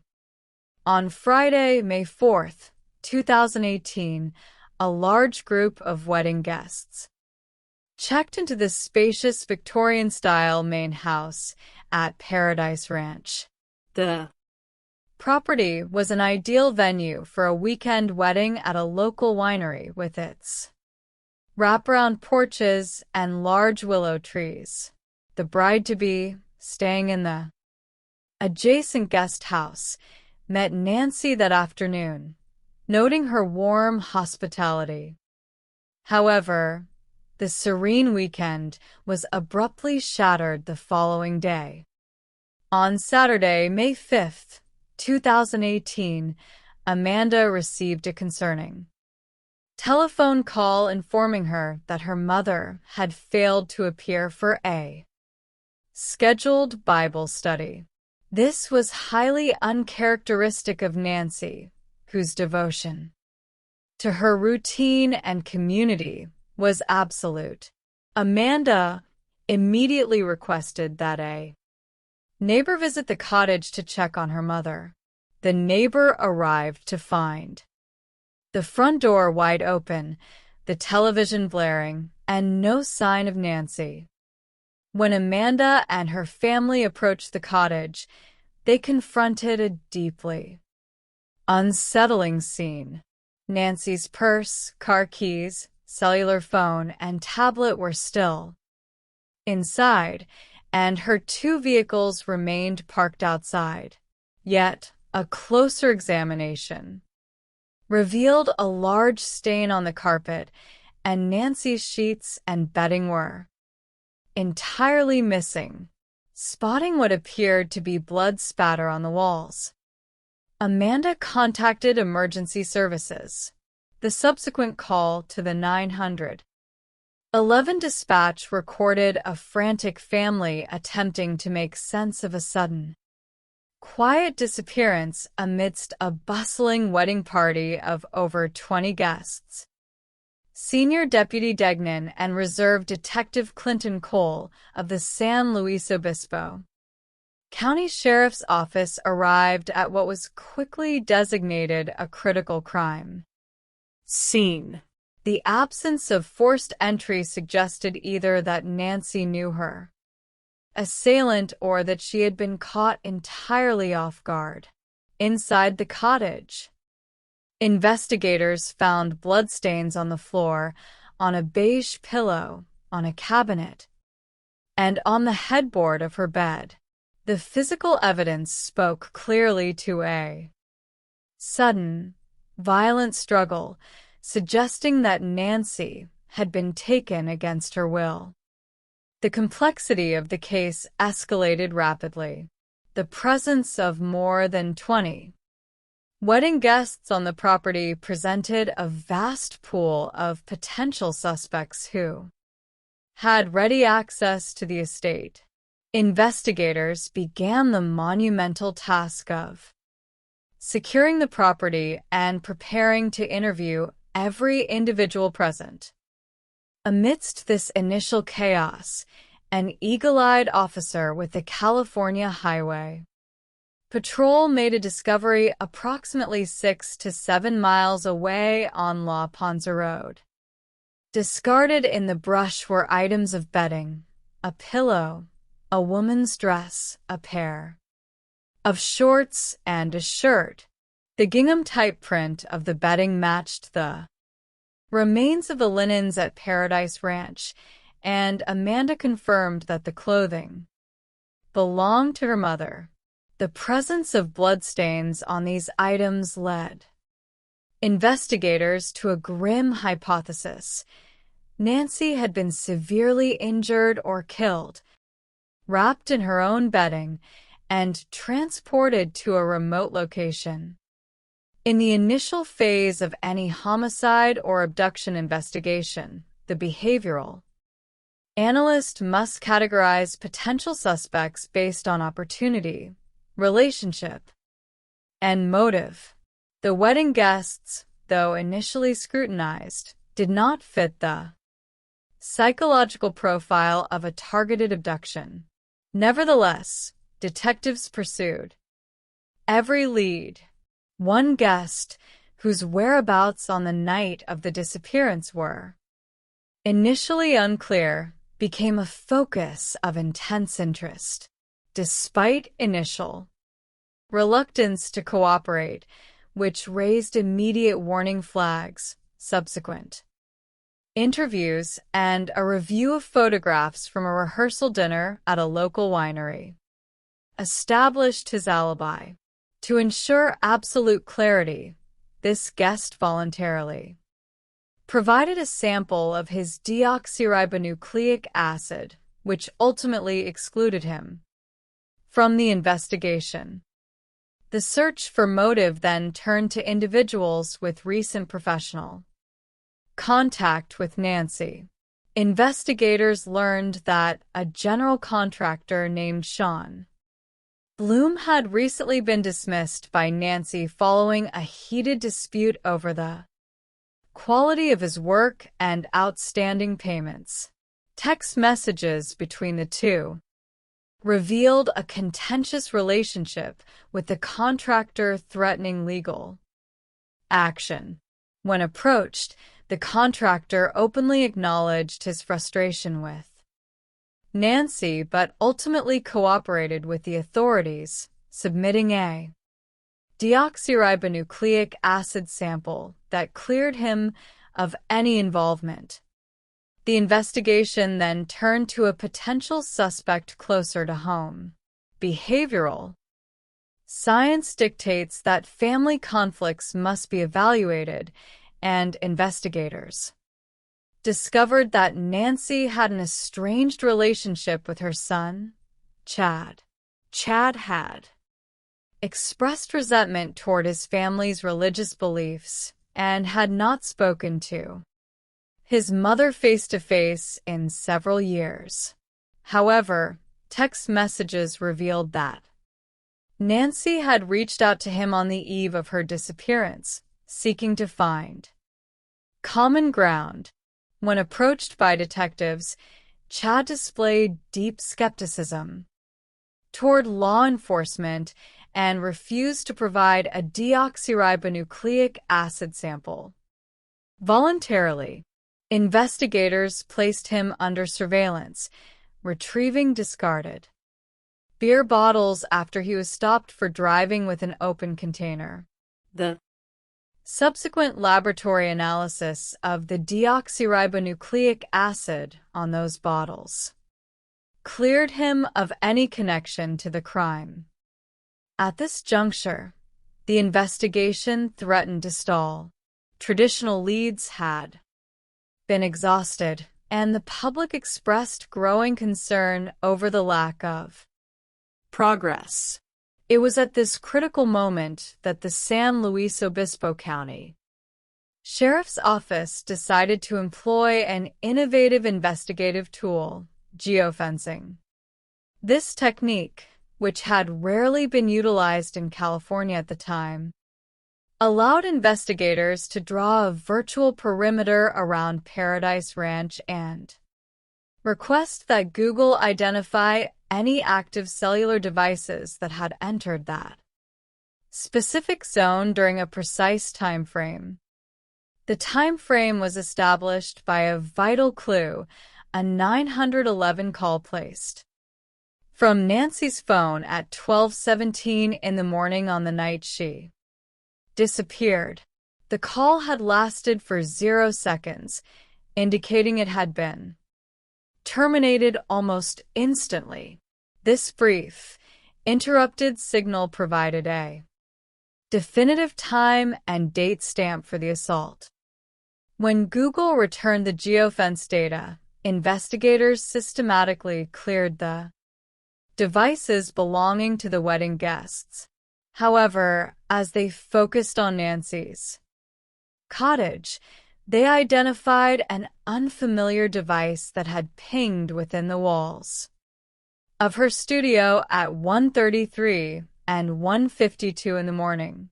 This device was not registered to Nancy, nor did it belong to any guest or family member. Bye. Serving a subsequent warrant for the subscriber information associated with that specific device, investigators obtained a name: Carlo Fuentes Flores. Carlo Fuentes Flores was a local painter who had been hired to work on the decks of the main house at Paradise Ranch. He had been interviewed briefly in the early days of the investigation, during which he appeared extremely cooperative, polite, and mild-mannered. He had even recounted a pleasant exchange with Nancy, noting that she had praised his work ethic and given him a tamale. The contrast between this cooperative, hard-working exterior and the digital evidence placing his phone at the crime scene in the early morning hours presents a classic psychological dichotomy. To understand this anomaly, investigators conducted a deep inquiry into his digital footprint. A forensic examination of his search history revealed a hidden, compulsive aspect of his behavior. He had conducted numerous searches for adult videos featuring older women, a pattern that aligned with Nancy's age. Furthermore, his phone contained multiple self-shot videos of encounters with different women, alongside evidence of excessive drinking and solicitation. This evidence suggested a dual identity: a respectful, courteous craftsman by day, and a volatile, impulsive individual by night. To secure an arrest, investigators required physical evidence linking him directly to the assault. A special operations unit placed him under surveillance, following him to a local restaurant where he had lunch with his wife. When he departed, detectives retrieved the plastic soda bottle he had used. The laboratory compared the deoxyribonucleic acid from the bottle to the partial bloody handprint discovered on the pillow at Nancy's cottage. It was a match. In November 2018, Carlo Fuentes Flores was brought into the interrogation room. The subsequent exchange, preserved on video, illustrates the classic stages of criminal denial and eventual confession when confronted with absolute physical evidence. Initially, the suspect maintained his polite, cooperative demeanor, confirming his work on the property, but denying any knowledge of where Nancy slept. When detectives revealed they possessed deoxyribonucleic acid evidence linking him to the crime, his composure shattered. The suspect initially attempted to minimize his culpability by presenting the death as a tragic accident. He claimed he had returned to the property in the middle of the night to retrieve a ladder for his next job and had accidentally struck Nancy with his vehicle as he was backing up. He claimed he had carried her inside to help her, where she subsequently collapsed. However, as investigators pressed him on the logistics of this story, the narrative collapsed under its own logical inconsistencies.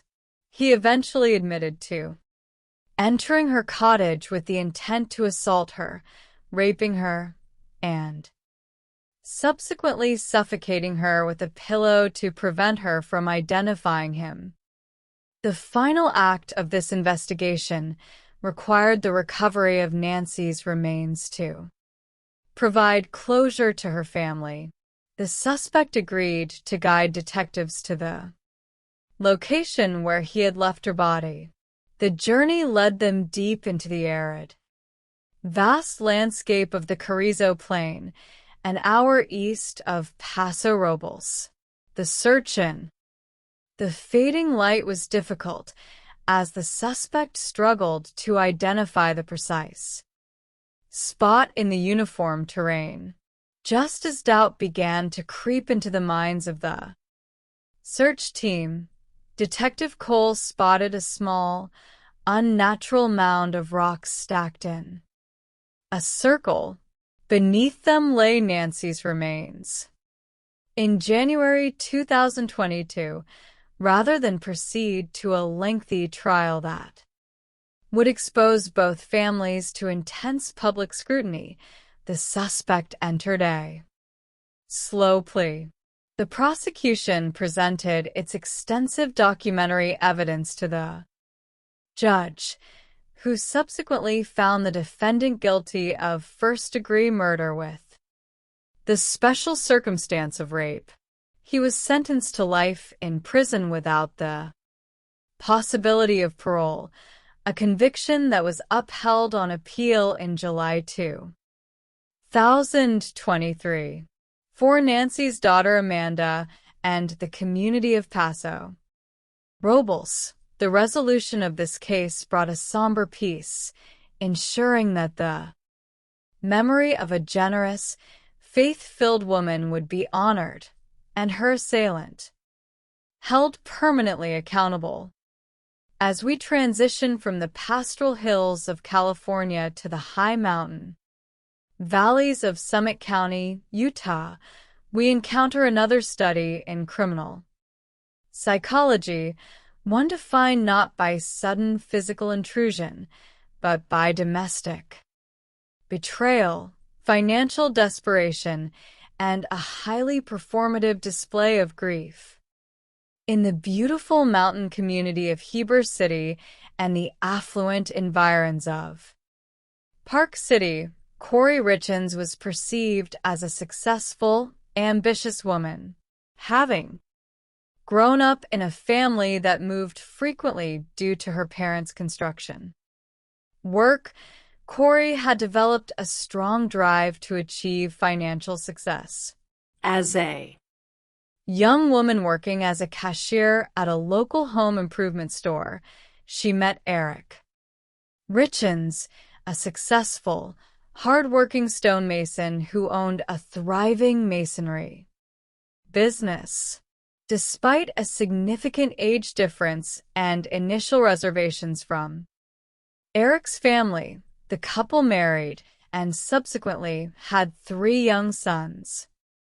To the outside world, the Richens family represented the pinnacle of the American dream. Eric was a dedicated father, a youth soccer coach, and an avid outdoorsman who had built a $1 million business. Corey, ambitious to build her own legacy, established a real estate and home flipping business.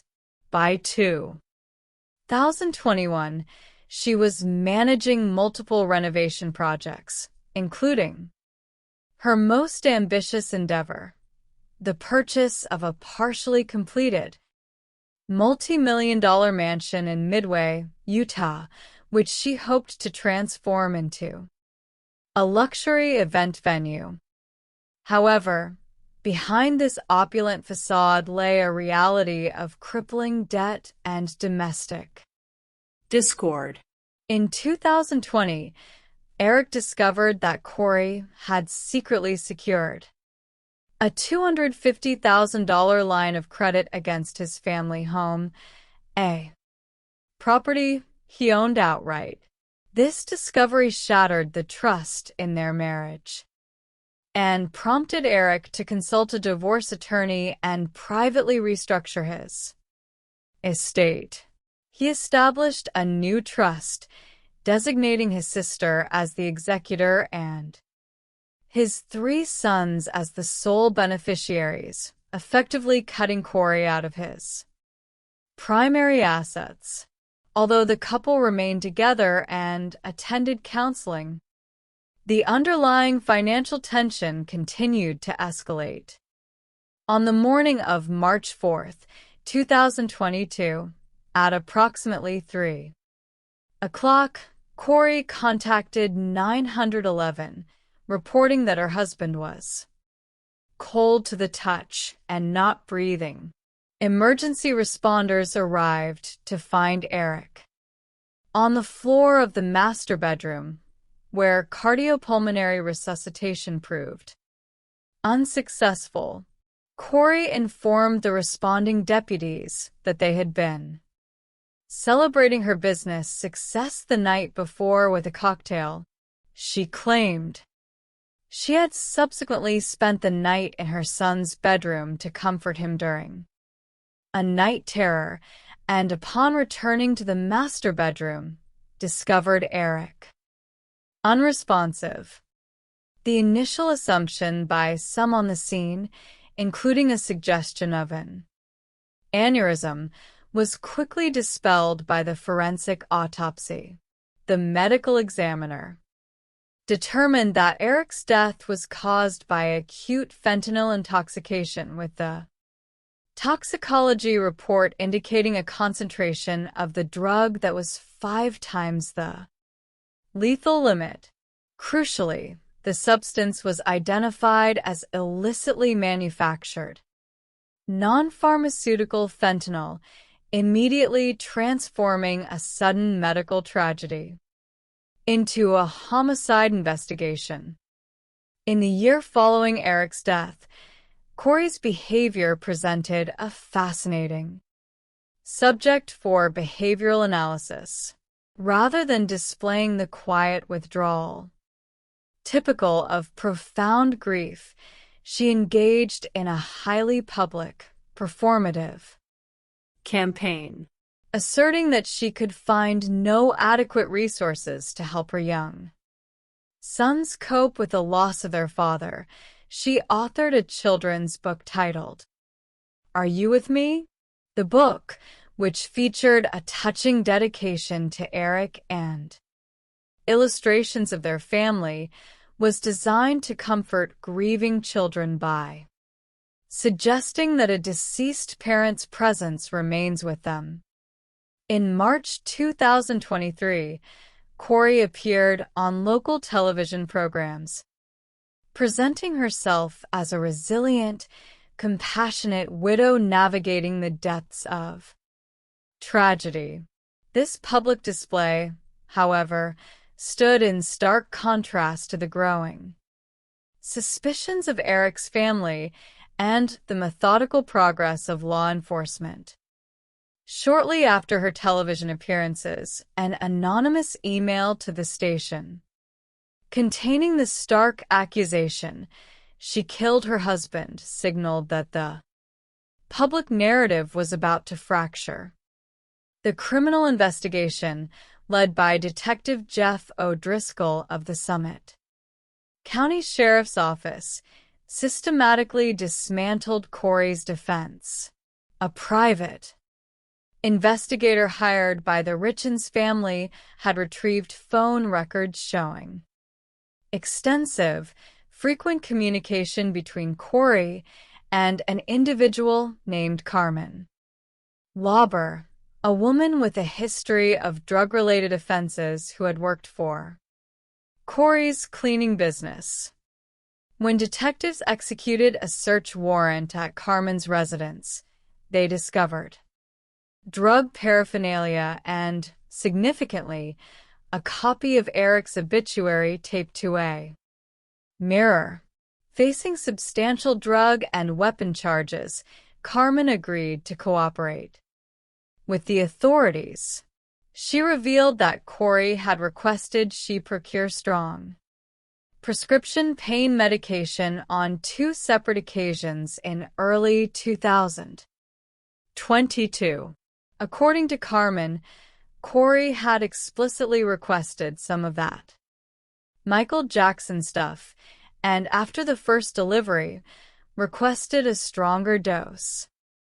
This testimony was corroborated by text message records and the statement of a local distributor, Robert Crozier, who confirmed selling illicit pills to Carmen. The psychological profile of Corey Richens was further illuminated by her digital history.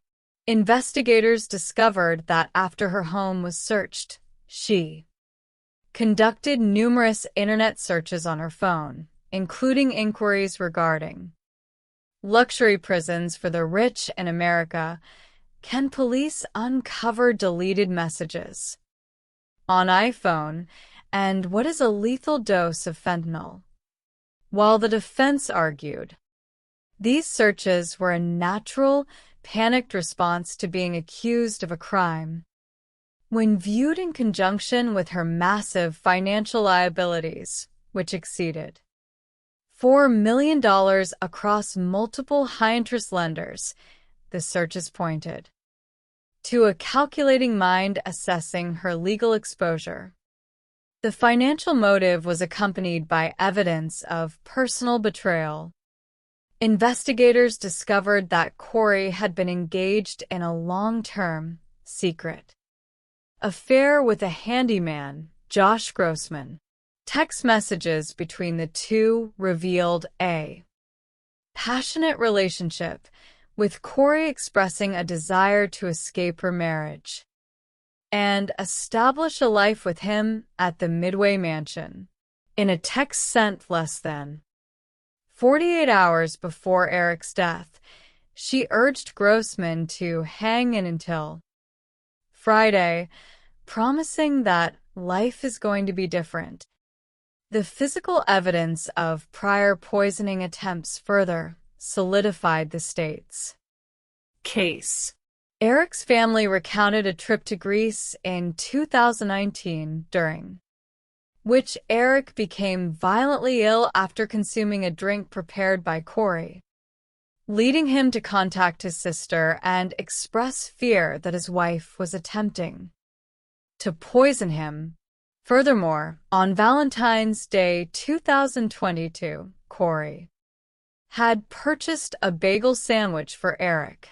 After taking a single bite, Eric suffered a severe reaction, requiring the use of his son's epinephrine auto-injector and a heavy dose of antihistamines. He subsequently texted a friend, stating, "I think she might have poisoned me." In May 2023, Corey was arrested and charged with aggravated murder and drug distribution charges. While held in the Summit County Jail, her propensity for written deception emerged once again. During a routine sweep of her cell, deputies discovered a 4-page handwritten letter addressed to her mother. The letter, which featured the instruction, "Walk the dog," at the top of the first page, outlined an elaborate narrative her mother was instructed to relay to Corey's brother. The brother was to testify falsely that Eric had confessed to obtaining illicit fentanyl from Mexico through ranch workers. Corey's defense argued this document was merely a draft of a fictional manuscript, but prosecutors successfully argued it was a direct attempt at witness tampering. The trial, which took place in a small courthouse in the mountains of Utah, was a dramatic confrontation between performative innocence and circumstantial evidence. The state presented a meticulous case over 13 days, calling Eric's family, the drug suppliers, and Corey's former friends to the stand. Allie Staking, Corey's lifelong friend, testified to the conversation. surrounding the Valentine's Day incident, noting that while they had laughed about it at the time, the subsequent revelation of Eric's cause of death cast the memory in a terrifying light. The most anticipated witness was Corey's former lover, Josh Grossman. His emotional testimony revealed a man deeply affected by the manipulation he had experienced. He recounted a chilling conversation that took place in Corey's vehicle in the weeks following Eric's death, during which Corey asked him if he had ever killed anyone during his military service in Iraq and how it had made him feel. In a stunning tactical decision, the defense team rested its case without calling a single witness or presenting any evidence. They argued that the prosecution had failed to establish the physical mechanism by which the fentanyl was administered to Eric, suggesting that his death was the result of a self-administered, accidental overdose. The jury, consisting of 8 members, deliberated for just under 3 hours. The brevity of their discussion reflected the overwhelming weight of the circumstantial and behavioral evidence presented by the state. Corey Richins was found guilty on all counts, including aggravated murder. She was subsequently sentenced to life in prison without the possibility of parole, a sentence delivered on what would have been Eric's 44th birthday. For the 3 young boys who lost their father to violence and their mother to prison, the resolution of this trial marked the end of a public nightmare and the beginning of a quiet recovery under the care of their extended family. We turn our attention now to the industrial heartland of Evansville, Indiana, where a similar web of domestic conspiracy, financial opportunism, and secret affairs resulted in the death of a dedicated public servant. Robert "Robbie" Dorr was a beloved 28-year veteran of the Evansville Fire Department, known for his bravery, his leadership, and his dedication to training younger firefighters. Robbie was a cornerstone of his community. To support his family, he frequently worked extra shifts and held a second job as a manager at a local restaurant, Taco John's. It was there that he met Elizabeth Becky Fox, a woman who had experienced a turbulent life, having been adopted into a foster home after childhood adversity and married 5 times previously. Robbie fell deeply in love with Becky, seeking to provide her with a stable, prosperous life. The couple married in a beautiful ceremony in Panama City Beach, Florida, and settled into a home on Oakley Street. Becky embraced the role of a stay-at-home wife, and Robbie worked tirelessly to provide for her and her children. However, the financial reality of their lifestyles soon began to strain the marriage. Becky engaged in significant spending, purchasing a new vehicle and high-end home furnishings shortly after their wedding, leaving Robbie deeply in debt and maxing out his credit cards. On the evening of February 26, 2019, Robbie returned home after an exhausting 12-hour shift at the fire department. As he pulled into his driveway on Oakley Street, he was ambushed and shot multiple times at close range. Neighboring residents reported hearing 5 rapid gunshots. Becky contacted 911, screaming that her husband had been shot and was bleeding in the driveway.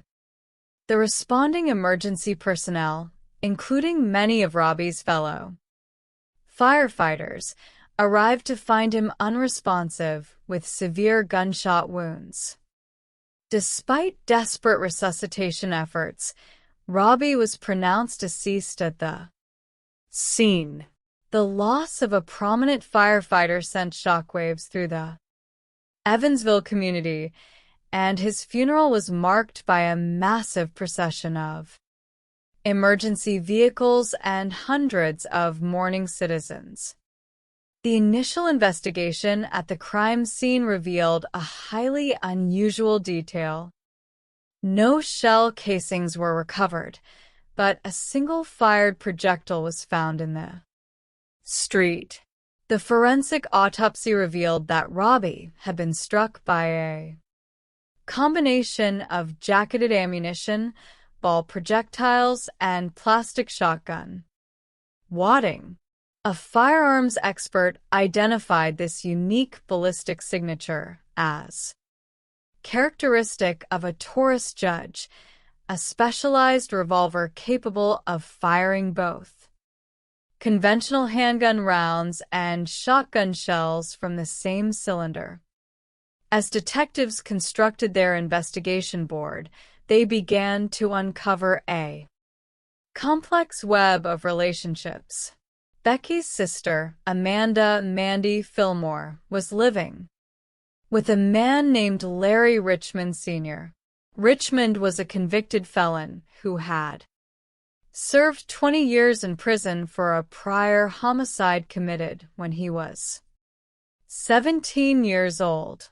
Despite his criminal background, Mandy was deeply in love with him, and he had been introduced to the extended family, including Becky and Robbie. Through cell phone forensic analysis, investigators discovered that in the months leading up to the murder, Robbie had become increasingly insecure about Becky's fidelity, noting her habit of deleting text messages and shielding her phone. The critical breakthrough in the case came from the recovery of deleted phone records. Sprint network data revealed that Becky had received a 4-minute and 18-second phone call from Larry Richmond Sr. just minutes before she contacted 911 to report the shooting.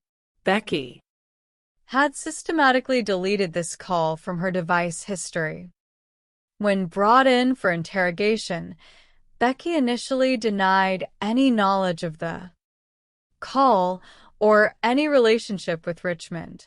However, when confronted with the carrier records, she admitted to deleting the call, claiming she did so because she feared it would make her look suspicious.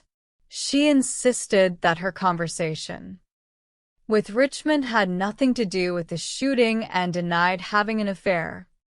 The investigative focus intensified on Larry Richmond Sr. His son Larry Richmond Jr. worked at a local pawn shop from which a Taurus Judge revolver had recently been reported stolen. Larry Jr. eventually confessed to stealing the firearm and giving it to his father. He also revealed a critical piece of information. His father had buried a container of firearms in the backyard of the residence he shared with Mandy. Surveillance footage from a neighboring property confirmed this lead, showing Larry Richmond Sr. carrying a container and a shovel into the backyard under the cover of darkness. Detectives excavated the yard and recovered several firearms, though the specific murder weapon was not among them. The psychological dimension of the conspiracy became clear through the testimony of an inmate, Muhammad, who had shared a cell with Larry Richmond Sr. Muhammad reported that Richmond had confessed to the murder, stating that he and Becky had been engaged in a secret affair. According to the informant, Richmond believed that by eliminating Robbie, Becky would secure his firefighter pension, allowing the couple to establish a prosperous life together. Becky's financial focus was confirmed by her own family. Her son, Nathan, testified that on the very night of the murder and repeatedly in the days following, his mother had inquired about the logistics of securing Robbie's pension and life insurance policies. He recounted his frustration with her apparent lack of grief and her immediate focus on financial gain. In 2022, Becky was brought to trial for murder and conspiracy to commit murder. The prosecution presented a powerful circumstantial case, highlighting the deleted phone call, her financial motivation, and her secret relationship with Richmond, which was confirmed by Larry Jr.'s testimony regarding witnessing a romantic encounter between them. Despite her protestations of innocence, the jury returned a guilty verdict after 4 hours of deliberation. Becky was sentenced to 90 years in prison.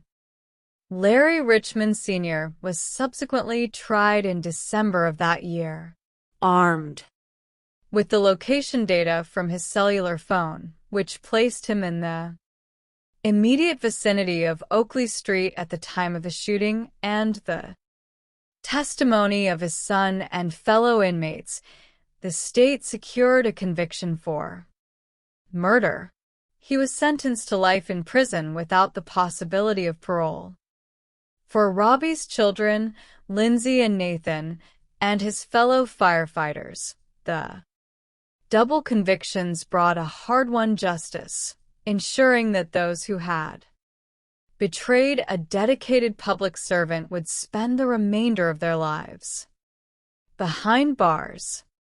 Finally, we turn our analytical gaze to a case that spanned nearly a quarter of a century, originating in the rural railroad town of Willard, Ohio, and culminating in an elaborate theatrical deception in the suburbs of Cincinnati. In October 2001, Regina Rowe Hicks was a young mother seeking independence. Having recently separated from her husband, Paul Hicks, she had secured a financial settlement following a fire that destroyed their marital home. With her new resources, she purchased a distinctive white Chevrolet Camaro and was preparing to finalize a divorce. She had recently begun dating a new boyfriend, Mikey Perkins, and was looking forward to a fresh start. On the evening of October 18, 2001, Regina was scheduled to pick up her 4-year-old son, Montana, from Paul, who was staying at the home of his close friend, Steve Gates. Regina never arrived to pick up her son, and she failed to appear at her mother's home. Her sudden disappearance immediately raised alarms among her family, who knew she would never willingly abandon her young son.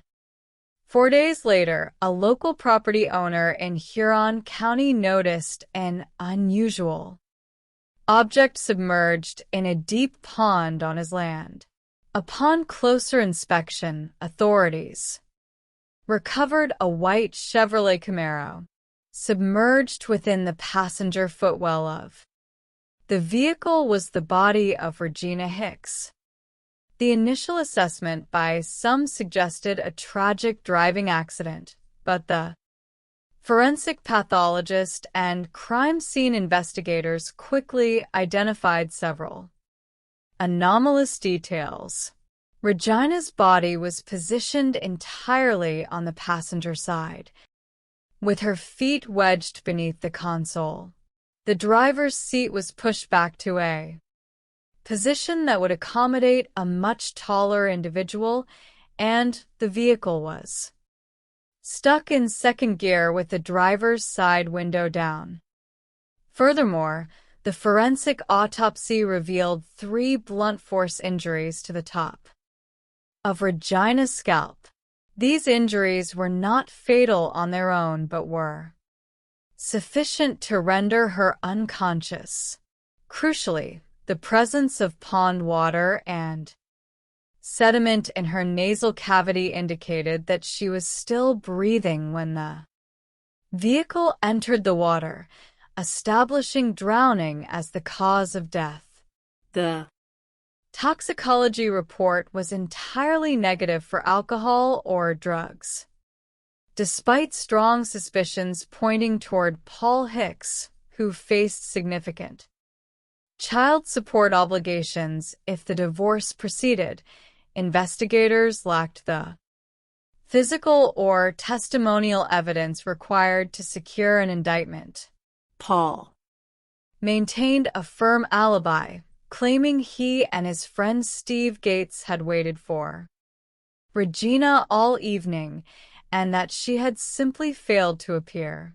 The case grew cold, leaving Regina's mother, Losella, to wage a tireless, decades-long campaign for justice before her passing from cancer. 14 years later, in June 2015, in the Cincinnati suburb of Goshen, Ohio, an arson occurred at a home owned by Paul Hicks. The home, purchased as an investment property, was destroyed in a massive blaze in the middle of the night. Paul, who was working out of town at the time, cooperated with investigators and retrieved a high-definition surveillance system that had survived the fire inside a fireproof safe. The surveillance footage captured a deeply disturbing scene. 2 individuals, clad in protective Tyvek suits, entered the home and poured gasoline throughout the structure before igniting it. Crucially, one of the individuals, a female with long, curly blonde hair, stopped and looked directly into the camera, exposing her face. Paul Hicks immediately identified the woman as his ex-girlfriend, Kelly, with whom he was engaged in a bitter custody dispute over their young son. He pointed to a prior incident where her vehicle had been seen near his property and claimed she had called his phone over 90 times on the night of the fire. Based on this evidence, local police arrested Kelly and charged her with criminal damaging and suspected arson. However, the state's case began to unravel during the civil litigation initiated by Paul against his insurance provider, Allstate. Zachary McCune, an attorney representing the insurance company, conducted a meticulous investigation into the digital and physical evidence. A forensic review of Kelly's actual cellular records revealed that she had not made the 90-plus calls showing on Paul's phone log. Investigators discovered that the calls had been generated using a digital spoofing service designed to alter caller identification. This service was traced to an Internet Protocol address associated with another woman who had previously dated Paul. This woman revealed that Paul had utilized her financial accounts to purchase several unusual items online. These items included a long, curly blonde wig and, most significantly, a custom-made rubber mask ordered from a specialty website called That's My Face. The mask had been created using photographs of Kelly's face retrieved from her social media profiles. The implications of this discovery were profound. Paul Hicks had orchestrated the destruction of his own home and hired accomplices to wear a custom mask of his ex-girlfriend's face to frame her for arson and secure custody of their son. As the details of this elaborate deception became public, the Ohio Bureau of Criminal Investigation reopened the cold case murder of Regina Hicks. They recognized a clear behavioral pattern of extreme control, manipulation, and the staging of crimes to evade responsibility. The renewed investigation received significant public attention through the work of a local podcaster, Ashley Ford, who highlighted the unresolved discrepancies in the 2001 murder, the public pressure, and the meticulous work of BCI detectives ultimately focused on Paul's lifelong friend, Steve Gates. Faced with the prospect of prosecution for his role in the cover-up and the overwhelming evidence of Paul's manipulative history, Steve Gates agreed to cooperate with the authorities in exchange for transactional immunity. For the first time in 24 years, the truth of what occurred on the night of October 18, 2001, was revealed. Gates testified that Regina had indeed arrived at his property to pick up Montana. An argument ensued between Regina and Paul regarding child custody and support. During the confrontation, Paul assaulted Regina, rendering her unconscious. Realizing what he had done, Paul placed her in the passenger seat of her Camaro and forced Gates to follow him to the remote pond in Paul's vehicle. Paul drove the Camaro into the deep water, allowing it to submerge with the unconscious Regina inside. He subsequently escaped through the open window, joined Gates in the escape vehicle, and returned home. On the journey back, Paul used his mobile phone to call Regina's cellular phone, a calculated attempt to create a digital alibi showing he was still trying to contact her after her departure. In April 2025, Paul Hicks was indicted and subsequently arrested for the murder and kidnapping of Regina Hicks. During his trial, the prosecution presented a powerful narrative of control and deception, connecting the staging of the 2001 vehicle drowning with the elaborate custom mask arson of 2015.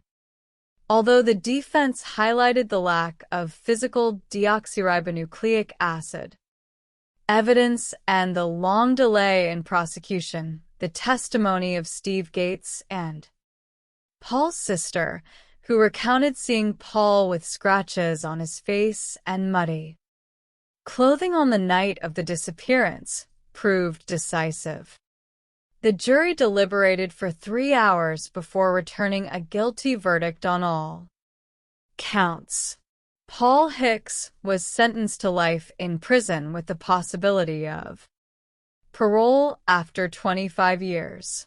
For Regina's surviving family, including her son, Montana, who had grown up in the shadow of his mother's unresolved death, the verdict represented the final, definitive triumph of truth over decades of theatrical deception.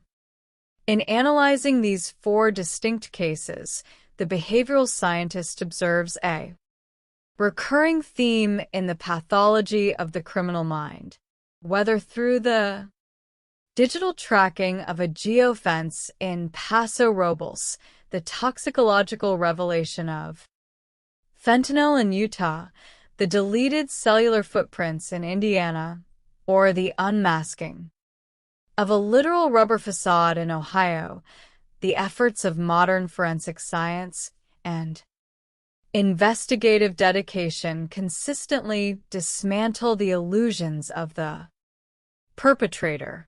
These cases stand as an enduring monument to the victims, Nancy, Eric, Robbie, and Regina, ensuring that their lives are honored, their families comforted, and the absolute primacy of justice is preserved for future generations. The study of criminal psychology frequently reveals a striking paradox. Those who commit the most calculated offenses often operate under the comforting illusion of their own absolute superiority. They believe they can choreograph the perfect crime, construct an unassailable alibi, or weave a narrative so convincing that the truth will remain forever buried. Yet, as history and forensic science repeatedly demonstrate, it is this very arrogance that serves as their undoing. The human mind, when clouded by greed, malice, or the pathological desire for control, almost invariably leaves behind a trail of breadcrumbs. In the modern era, those breadcrumbs are no longer just physical. They are digital, biological, and psychological. To explore this reality, we must examine 4 distinct investigations that spanned different landscapes, from the sun-drenched vineyards of California to the quiet mountain towns of Utah, the hardworking neighborhoods of Indiana, and the rural reaches of Ohio. In each instance, the perpetrators wore masks of deceptive normalcy. They were polite painters, grieving mothers, devoted homemakers, and respectable foremen. But underneath those masks lay a darker reality that dedicated investigators, armed with science and persistence, eventually brought to light. This is a study of those cases, the psychological mechanisms of the offenders, and the relentless pursuit of justice that restored balance to the communities they shattered. The first chronicle takes us to the central coast of California, to a region halfway between San Francisco and Los Angeles, known as Paso Robles.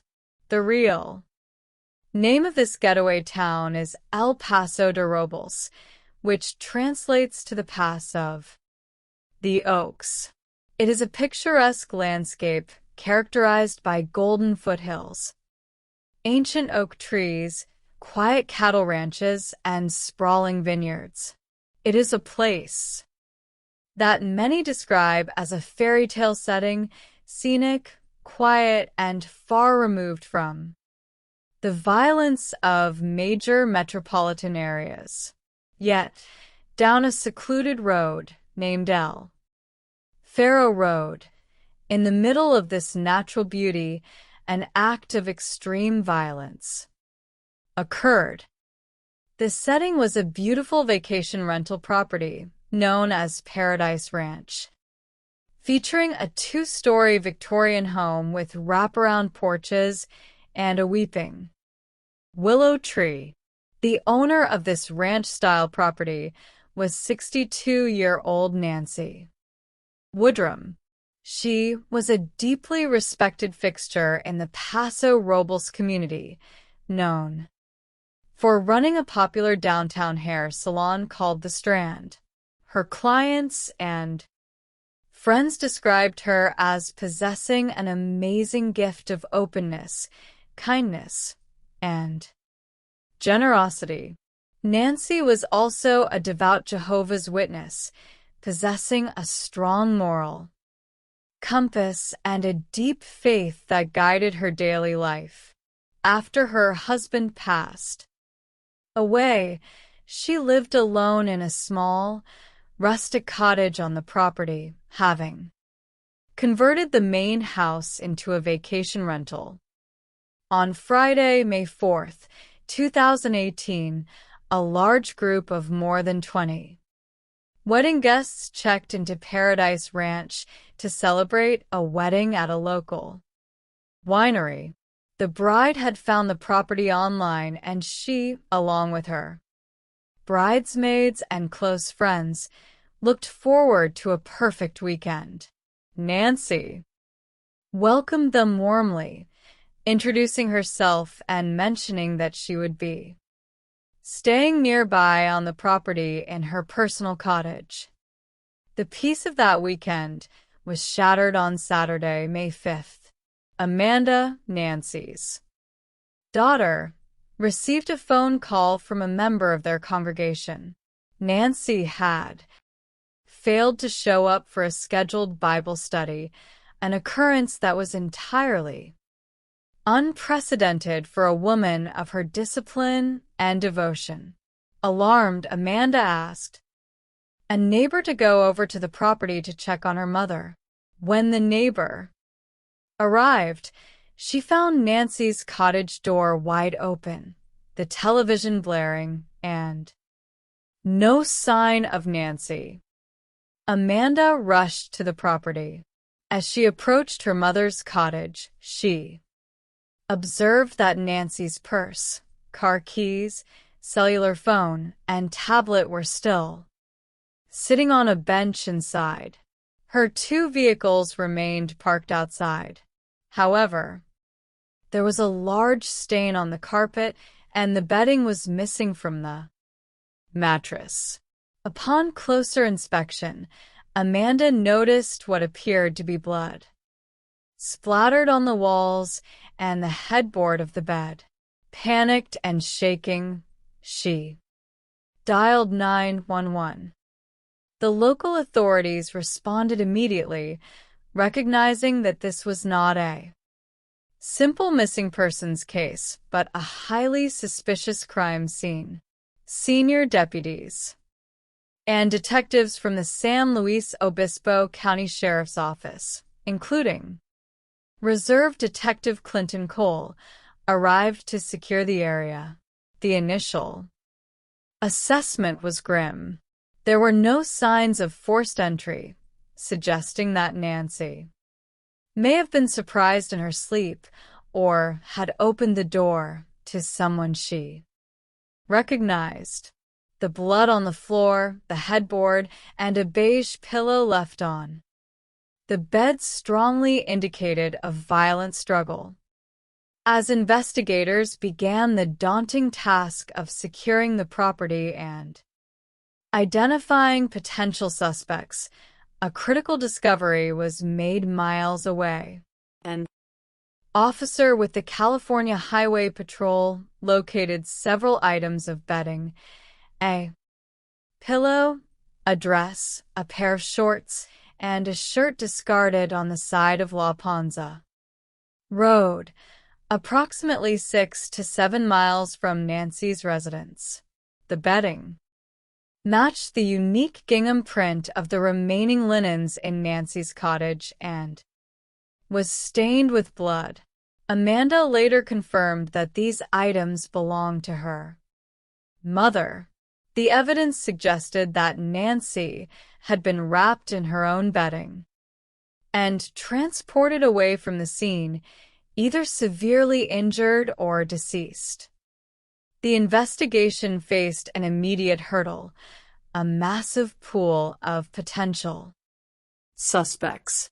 More than 20 wedding guests had been staying on the property, sleeping just yards away from Nancy's cottage. Investigators had to consider whether an out-of-town visitor had committed a crime of opportunity.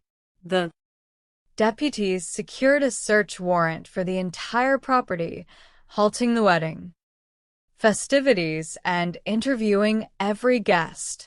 One guest, who could not initially be accounted for during the rehearsal dinner, raised red flags by becoming uncooperative and refusing to speak with detectives.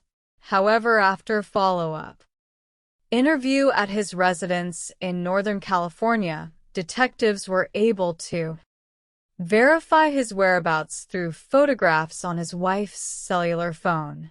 He voluntarily provided a deoxyribonucleic acid sample, which ultimately cleared him of any involvement.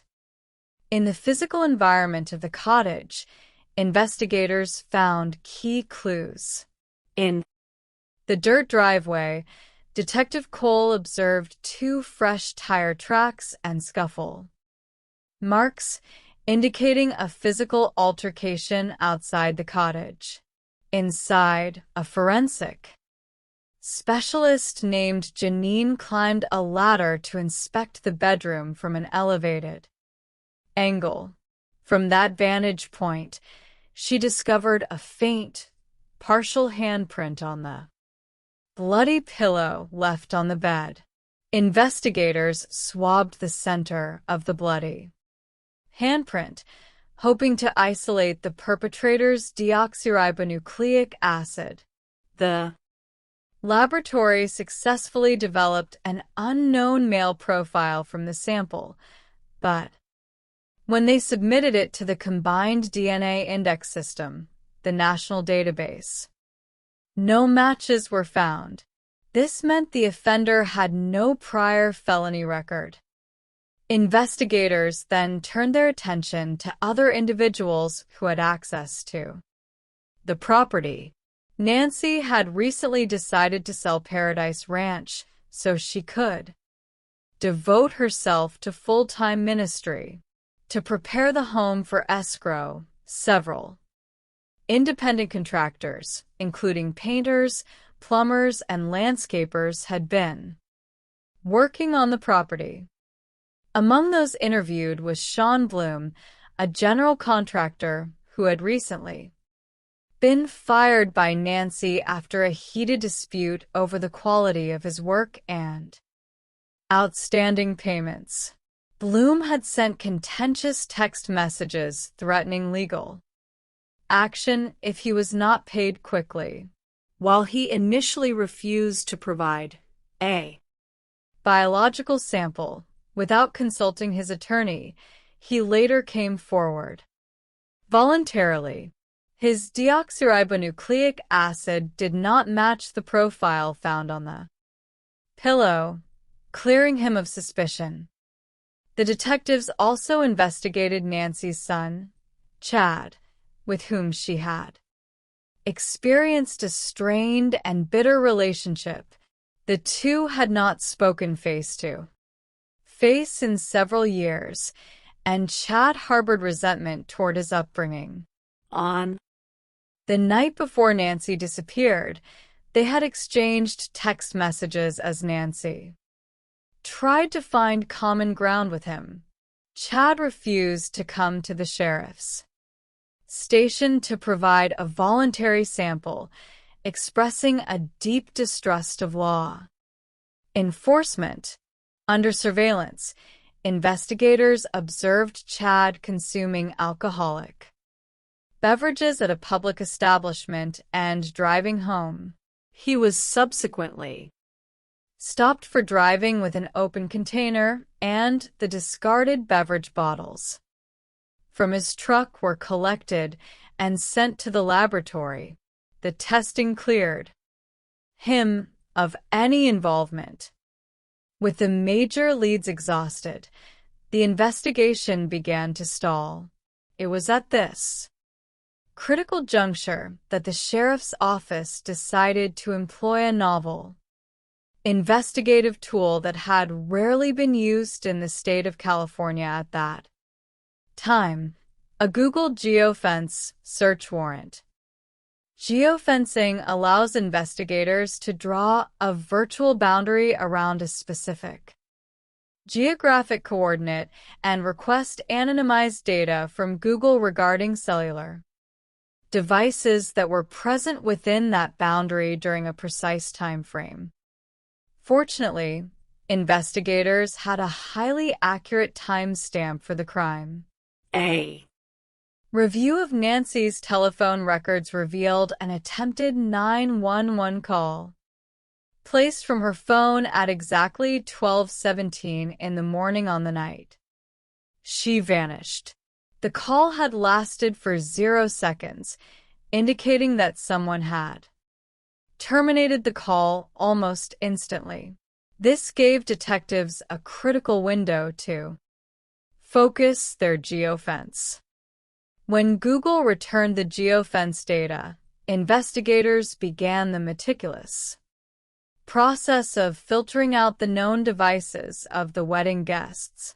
Amidst the data points, they isolated a single, anonymous device number that had pinged directly inside Nancy's studio cottage at 1:33 and again at 1:52 in the morning. This device did not belong to Nancy or any of the registered guests. Investigators secured a subsequent subscriber warrant to identify the owner of the device. The name that came back was Carlo Fuentes Flores.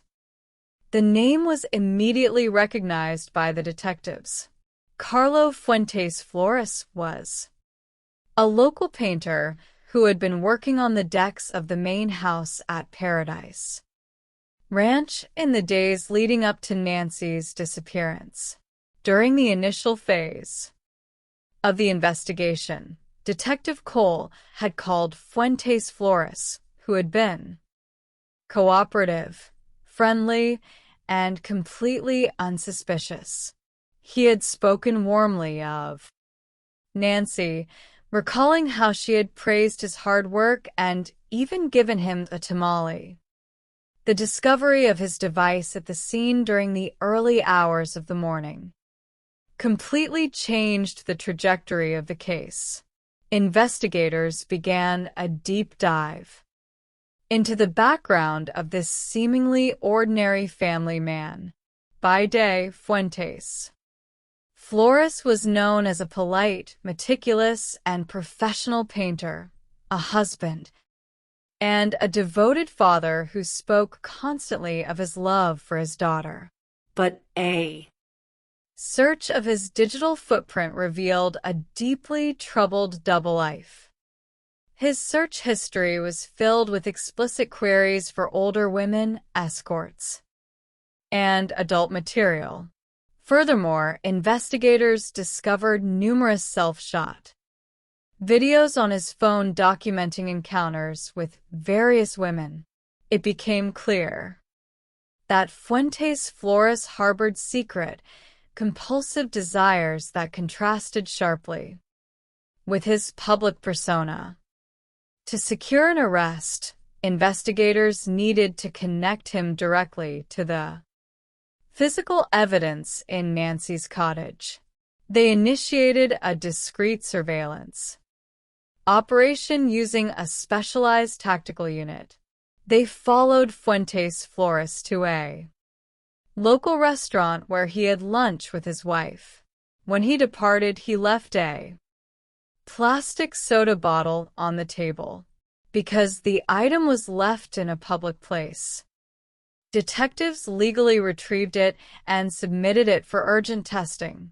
The deoxyribonucleic acid extracted from the bottle matched the profile found within the bloody handprint on Nancy's pillow. On the morning of his interrogation, Fuentes Flores was brought into the interview room at the sheriff's station. The detectives, including Clinton Cole, began by questioning him casually about his work on the property, establishing his familiarity with the layout of Paradise Ranch. Fuentes Flores claimed he did not even know that Nancy lived in the small cottage, asserting that he only worked on the main house. The detectives then began to apply pressure, revealing that they possessed advanced technological and biological evidence. When they confronted him with the reality of their findings, his demeanor shifted visibly. The polite, confident facade crumbled. He fell silent, his chest heaving, and admitted that he had made a mistake. Fuentes Flores initially attempted to minimize his culpability by spinning a tale of a tragic accident. He claimed he had returned to the property in the middle of the night to retrieve a ladder for his next job. As he was backing his truck up in the dark, he claimed he accidentally struck Nancy with his vehicle. He asserted that he brought her inside the cottage to help her, where she subsequently collapsed. The detectives immediately recognized the psychological shielding in his story. They pressed him on the biological realities of the scene, specifically the evidence of sexual violence and suffocation. Realizing the futility of his lie, Fuentes Flores confessed to the truth. He admitted that he had gone to the property that night with the intent to sexually assault Nancy. He entered her cottage, attacked her in her bed, raped her, and then smothered her with a pillow for approximately 45 minutes to prevent her from identifying him. When asked where Nancy's body was, Fuentes Flores offered to lead investigators to the location. He was placed in a police vehicle and directed detectives deep into the remote, arid landscape of the Carrizo Plain, nearly an hour's drive from Paso Robles. After stopping at several incorrect locations due to the vast, featureless terrain, Fuentes Flores pointed toward a small, out-of-place circle of stacked stones in the dry grass. There, investigators discovered Nancy's skeletal remains, which had been scattered by wild animals. Fuentes Flores had not even taken the dignity to bury her, simply covering her body with a light layer of brush and rocks. Following his formal arrest, Fuentes Flores was charged with first-degree murder with special circumstances in January of 2022, rather than face a public trial and the potential of a death sentence. He agreed to a slow plea, a legal mechanism where the prosecution presents its evidence to the judge, who then enters a finding of guilt. The judge sentenced him to life in prison without the possibility of parole. His subsequent appeal was denied in July of 2023. Nancy's daughter, Amanda, and her family were left to process a profound loss. But they found comfort in carrying on Nancy's traditions, riding her beloved horse, Montana, and remembering a woman whose heart was as beautiful as the landscape she called home. The second chronicle of deception takes us to the majestic mountains of Summit County, Utah, to the quiet community of Camas. This is a region known for its affluent properties, outdoor recreation, and close-knit neighborhoods. It was here that a young mother constructed a narrative of grief, so elaborate that it captured national attention, only for the facade to reveal a chilling case of cold-blooded murder. Corey Richens, a 33-year-old mother of 3 young boys, appeared to be living the American dream. She was the owner of a successful real estate and home flipping business, K. Richens Realty. Her husband, 39-year-old Eric Richens, was a beloved and successful stonemason who ran C&E Masonry, a million-dollar business. Together, they enjoyed a wealthy lifestyle, taking family vacations, purchasing luxury vehicles, and raising their sons in a beautiful home. However, in the early morning hours of March 4th, 2022, Corey dialed 911 in a state of apparent hysteria. She reported that her husband was not breathing and was cold to the touch. When emergency medical technicians and sheriff's deputies arrived at the home, they found Eric unresponsive on the floor of the master bedroom. Despite their efforts, he was pronounced dead at the scene. In the immediate aftermath, Corey told investigators a touching story of their final evening together. She claimed they were celebrating her successful contract to purchase a massive, unfinished estate in Midway, Utah, valued at nearly $3 million. She stated that she had prepared a mixed drink for her husband, a Moscow Mule, which they enjoyed in bed before she went to sleep. In her son's room to comfort him during a night terror, she claimed that when she returned to the master bedroom at approximately 3 a.m, she found Eric cold and lifeless. The initial theory whispered among the first responders on scene was that Eric might have suffered a sudden, tragic medical anomaly such as a brain aneurysm due to the presence of blood near his mouth. But the subsequent autopsy and toxicology reports shattered this assumption. The medical examiner determined that Eric Richens had died from an acute oral overdose of fentanyl. The concentration of the drug in his system was 5 times the lethal limit, and notably, it was illicitly manufactured, non-medical grade fentanyl. The discovery of a lethal drug overdose in a healthy, athletic man who is known to abstain from illicit drug use launched an intensive criminal investigation. As detectives began to peel back the layers of the Richens marriage, they discovered a reality that was vastly different from the perfect image Corey projected to the world. The financial records painted a picture of extreme distress. Corey's real estate business was suffocating under millions of dollars of debt. She had taken out massive, high-interest hard money loans to fund her ambitious home flipping projects, including the Midway Mansion.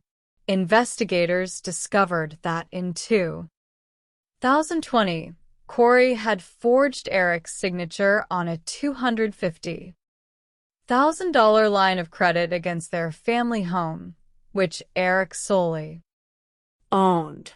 When Eric discovered this deception, he was devastated and secretly consulted a divorce attorney. Though they remained together and attended counseling, Eric took decisive steps to protect his assets and his children. He secretly restructured his estate, creating a living trust that named his sister, Katie, as the executor and trustee. He transferred a share of the stonemasonry business and the family home into this trust, explicitly designating his 3 young sons as the sole beneficiaries, effectively cutting Corey out of his estate in the event of his death. 2 days after Eric's passing, the tension between the families erupted into physical violence. When Corey attempted to access a safe in the home containing Eric's will, Eric's sister, Amy, confronted her, revealing that Corey had been excluded from the estate. A physical altercation ensued, resulting in Corey being arrested and later pleading no contest to an assault charge. Despite the mounting suspicion and the ongoing investigation, Corey began to write a new chapter of deception, claiming she wanted to help her sons cope with the sudden loss of their father. She authored a children's grief book titled Are You With Me? The book, which featured illustrations of Eric as an angel watching over his sons, was dedicated to her amazing husband. Corey embarked on a public relations campaign, appearing on local television stations to promote the book and sharing her journey as a grieving widow. But behind her public display of empathy, investigators were assembling a damning timeline of events leading up to Eric's death through a private investigator hired by the Richens family and subsequent sheriff's detectives. Phone records were analyzed. They revealed that Corey had been in constant communication with a woman named Carmen Lauber, a cleaning lady who worked on Corey's properties and had a history of drug offenses. When questioned by detectives, Lauber admitted that Corey had asked her to procure strong pain medication, specifically fentanyl, for an investor with a back injury. Lauber confessed that she had obtained 30 fentanyl pills from a local dealer and delivered them to Corey's home in February of 2022. A few weeks later, Corey requested even stronger pills. Lauber procured a second batch of 15 to 20 pills and delivered them to Corey shortly before Eric's death. The investigation also uncovered a terrifying pattern of previous poisoning attempts. In 2019, while on a trip to Greece, Eric had become violently ill after consuming a drink prepared by Corey, prompting him to call his sister and express fear that his wife was trying to kill him. On Valentine's Day of 2022, Corey purchased a breakfast sandwich for Eric. After taking a single bite, Eric suffered a severe physical reaction requiring the use of his son's epinephrine injector and a heavy dose of antihistamines. Before falling into a deep sleep, he texted a friend that day stating, "I think my wife tried to poison me." The final piece of the psychological puzzle fell into place when investigators examined Corey's personal life. They discovered that she had been engaged in a secret, years-long affair with a local handyman named Josh Grossman. The text messages between them revealed a passionate and desperate relationship, with Corey promising Grossman a future together once she was free from her marriage and possessed the millions of dollars from the Midway Mansion estate. Less than 48 hours before Eric died, Corey texted Grossman, asking him to hang in there until Friday, promising that life would soon be different. In May of 2003, Corey Richens was arrested and charged with aggravated murder and possession of controlled substances with intent to distribute. While held in the Summit County Jail, her pattern of manipulation continued. During a routine search of her cell, deputies discovered a handwritten, four-page letter hidden in her Bible. The letter, which became known as the Walk the Dog letter, was addressed to her mother and instructed her to tell Corey's brother, Ronnie, to fabricate testimony claiming that Eric had obtained fentanyl from Mexico. During her high-profile trial, the prosecution presented a mountain of financial, digital, and testimonial evidence. The jury listened to the emotional testimony of Carmen Lauber, her drug dealer, and a devastated Josh Grossman, who wept on the stand as his private text messages were read to the court. The defense, attempting to argue that Eric had died of an accidental self-administered overdose, made the stunning and controversial decision to rest their case without calling a single witness or presenting a defense. After deliberating for less than 3 hours, the jury of 8 found Corey Richens guilty of aggravated murder and all related charges. Her parental rights were subsequently terminated, and her 3 sons were adopted by Eric's sister. On May 13th, which would have been Eric's 44th birthday, Corey was returned to the courtroom to face a sentence of life in prison without the possibility of parole, her elaborate fiction of grief finally exposed as a calculated act of murder. The third chronicle of domestic betrayal takes us to the city of Evansville, Indiana, on a cold night in February of 2019. This is a story of a dedicated civil servant, a beloved firefighter named Robert Dorr, who spent nearly 3 decades risking his life to protect his community, only to be ambushed and executed in his own driveway. Robert Dorr, 51 years old, was a respected leader within the Evansville Fire Department. He was known for training rookies, saving lives, and working multiple jobs, including managing a local Taco John's restaurant to provide for his family. He had recently married Elizabeth Becky Fox, a woman who had been married 5 times previously and sought a stable, picture-perfect life. On the evening of February 26, 2019, Robert arrived home at his Oakley Street residence after working a grueling 12-hour shift. Within moments of his headlights illuminating the driveway, a series of gunshots rang out. Neighbors reported hearing 5 rapid popping sounds.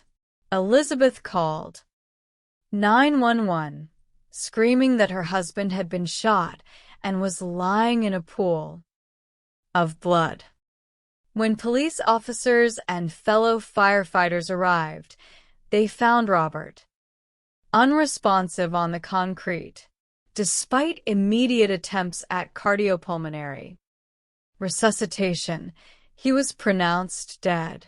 The loss of a firefighter sent shockwaves through the community, and his fellow first responders escorted his body to the coroner's office in a solemn procession of fire trucks.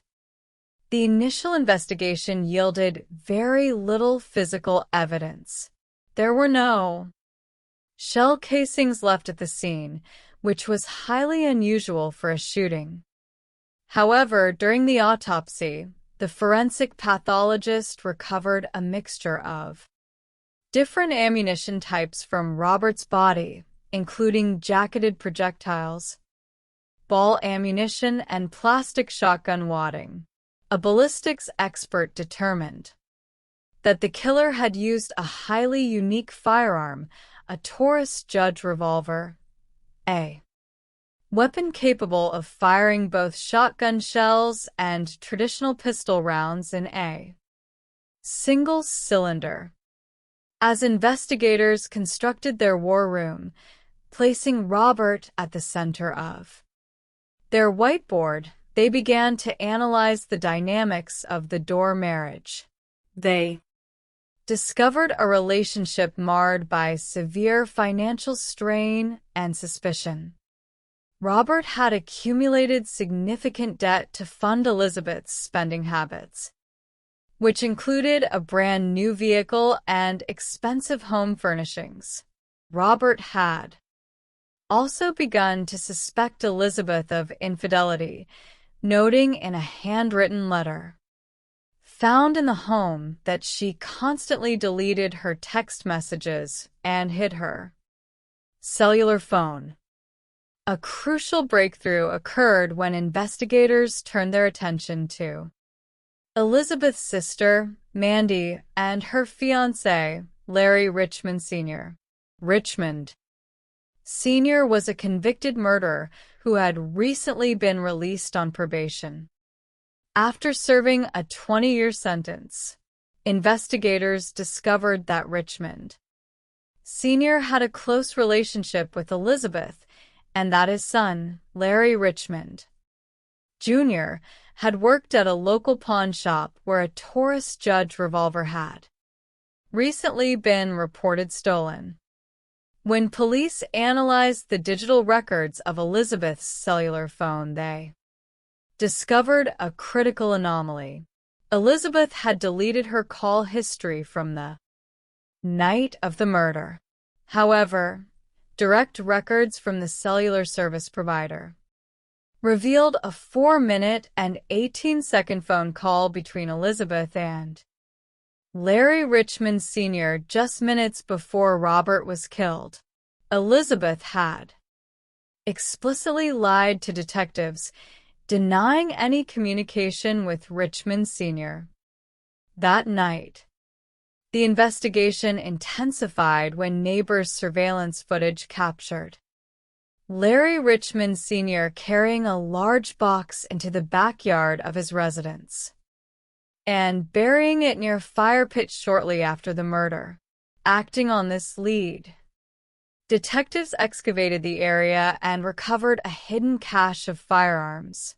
While the specific murder weapon was not among them, the discovery of the buried weapons violated Richmond Sr.'s probation, allowing authorities to hold him in custody. During subsequent interviews, investigators broke through Elizabeth's denials, forcing her to admit that she had deleted the phone calls to conceal her relationship with Richmond Sr. Furthermore, Larry Richmond Jr. took the stand, testifying that he had witnessed his father and Elizabeth kissing behind Robert's home, confirming a clandestine affair. The final piece of evidence came from a jailhouse informant who had shared a cell with Larry Richmond Sr. The informant testified that Richmond Sr. had confessed to the murder, explaining that he and Elizabeth had plotted to kill Robert so they could be together and claim Robert's substantial firefighter pension. In 2022, Elizabeth Fox Dorr was brought to trial for murder and conspiracy to commit murder. The prosecution presented a meticulous, circumstantial case demonstrating that Elizabeth had acted as the inside source, alerting Richmond Sr. to Robert's imminent arrival home so he could lay in wait. The jury found Elizabeth guilty on all counts, and she was sentenced to 90 years in prison. The following year, Larry Richmond Sr. was tried and convicted of murder. He was sentenced to life in prison without the possibility of parole. While the family of Robert Dorr continues to grieve his absence, they find solace in knowing that the two individuals who conspired to take his life will spend the remainder of their days behind bars, and the Evansville Fire Department dedicated their newest fire engine in honor of their fallen hero. The final chronicle of deception brings us to the state of Ohio, spanning decades and connecting a cold case homicide from 2001 to an elaborate theatrical frame-up in 2015. It is a psychological study of a controlling and vindictive personality whose absolute need for dominance ultimately led to his downfall. On June 18, 2015, in the suburb of Goshen, Ohio, a massive structure fire consumed a residence owned by Paul Hicks, a railroad foreman. Firefighters arrived in the middle of the night to find flames bursting from every window. A search of the home revealed no victims, but investigators discovered 2 5-gallon gasoline cans inside, suggesting that the fire had been intentionally set. When Paul Hicks arrived at the scene from a hotel in northern Ohio where he claimed to have been staying for work, he pointed investigators toward a fireproof gun safe in the ruins. Inside was a digital video recorder that had survived the heat. When investigators reviewed the high-definition surveillance footage, they were stunned. The cameras had captured 2 individuals wearing white protective suits entering the home, pouring gasoline, and carrying out a television. The female suspect had long, curly blonde hair and looked directly into the camera. Paul Hicks immediately identified the woman as his ex-girlfriend, Kelly, with whom he was engaged in a bitter child custody battle. He claimed she had been harassing him, making over 90 phone calls to his phone the night of the fire, and had previously vandalized his hot tub.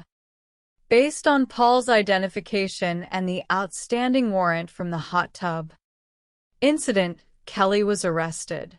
She was terrified and confused, maintaining her absolute innocence and insisting she had been asleep at her mother's home miles away.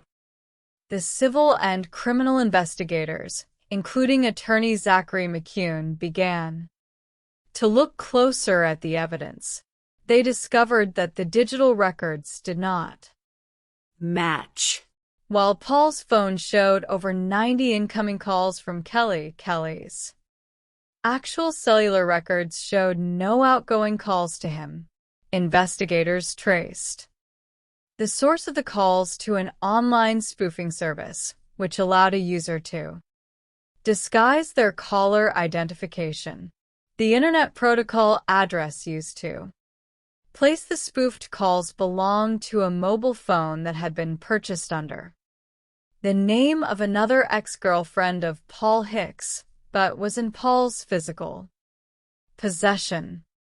The investigation took a truly bizarre turn when detectives executed search warrants and uncovered financial records under the former girlfriend's name.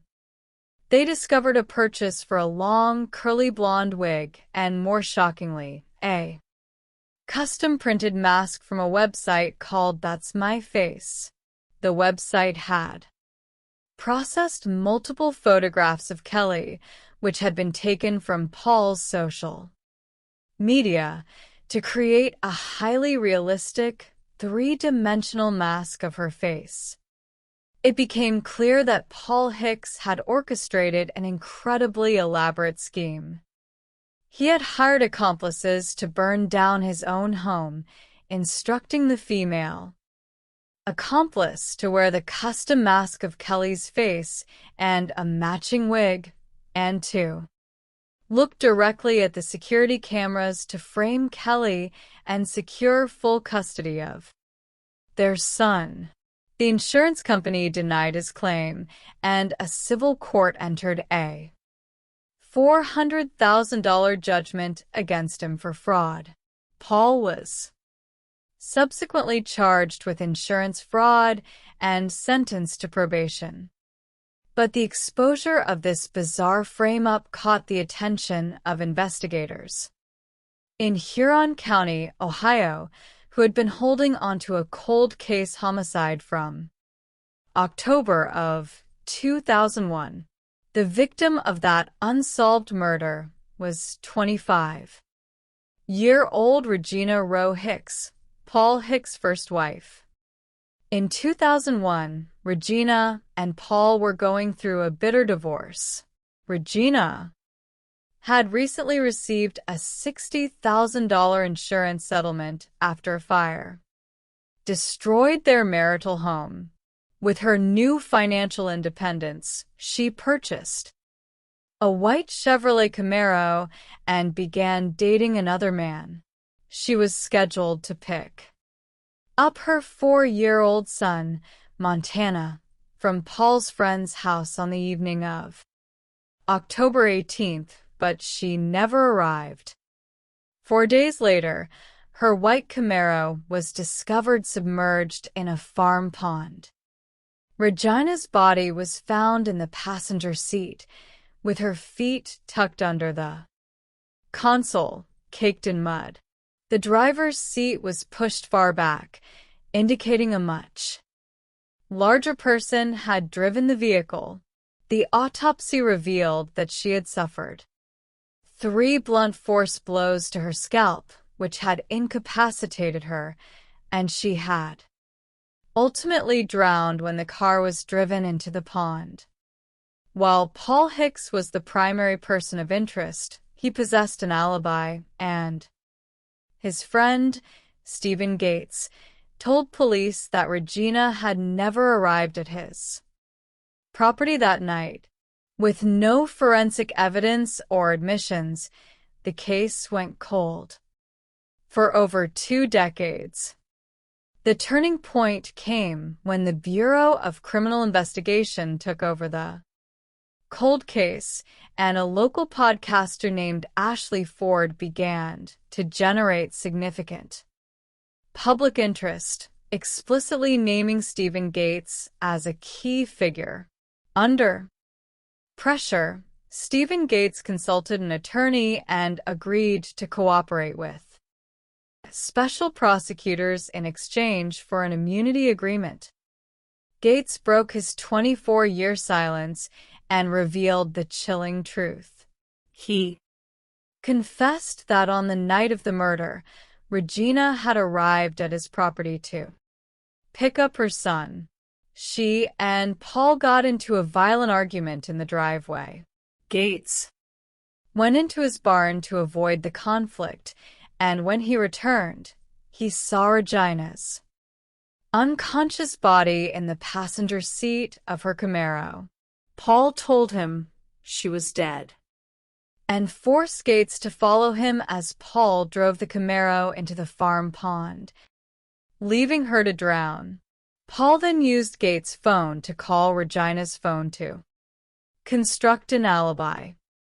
Armed with Gates' testimony and the psychological pattern of Paul's extreme efforts to control and destroy his romantic partners, prosecutors indicted Paul Hicks for murder and kidnapping in April of 2025.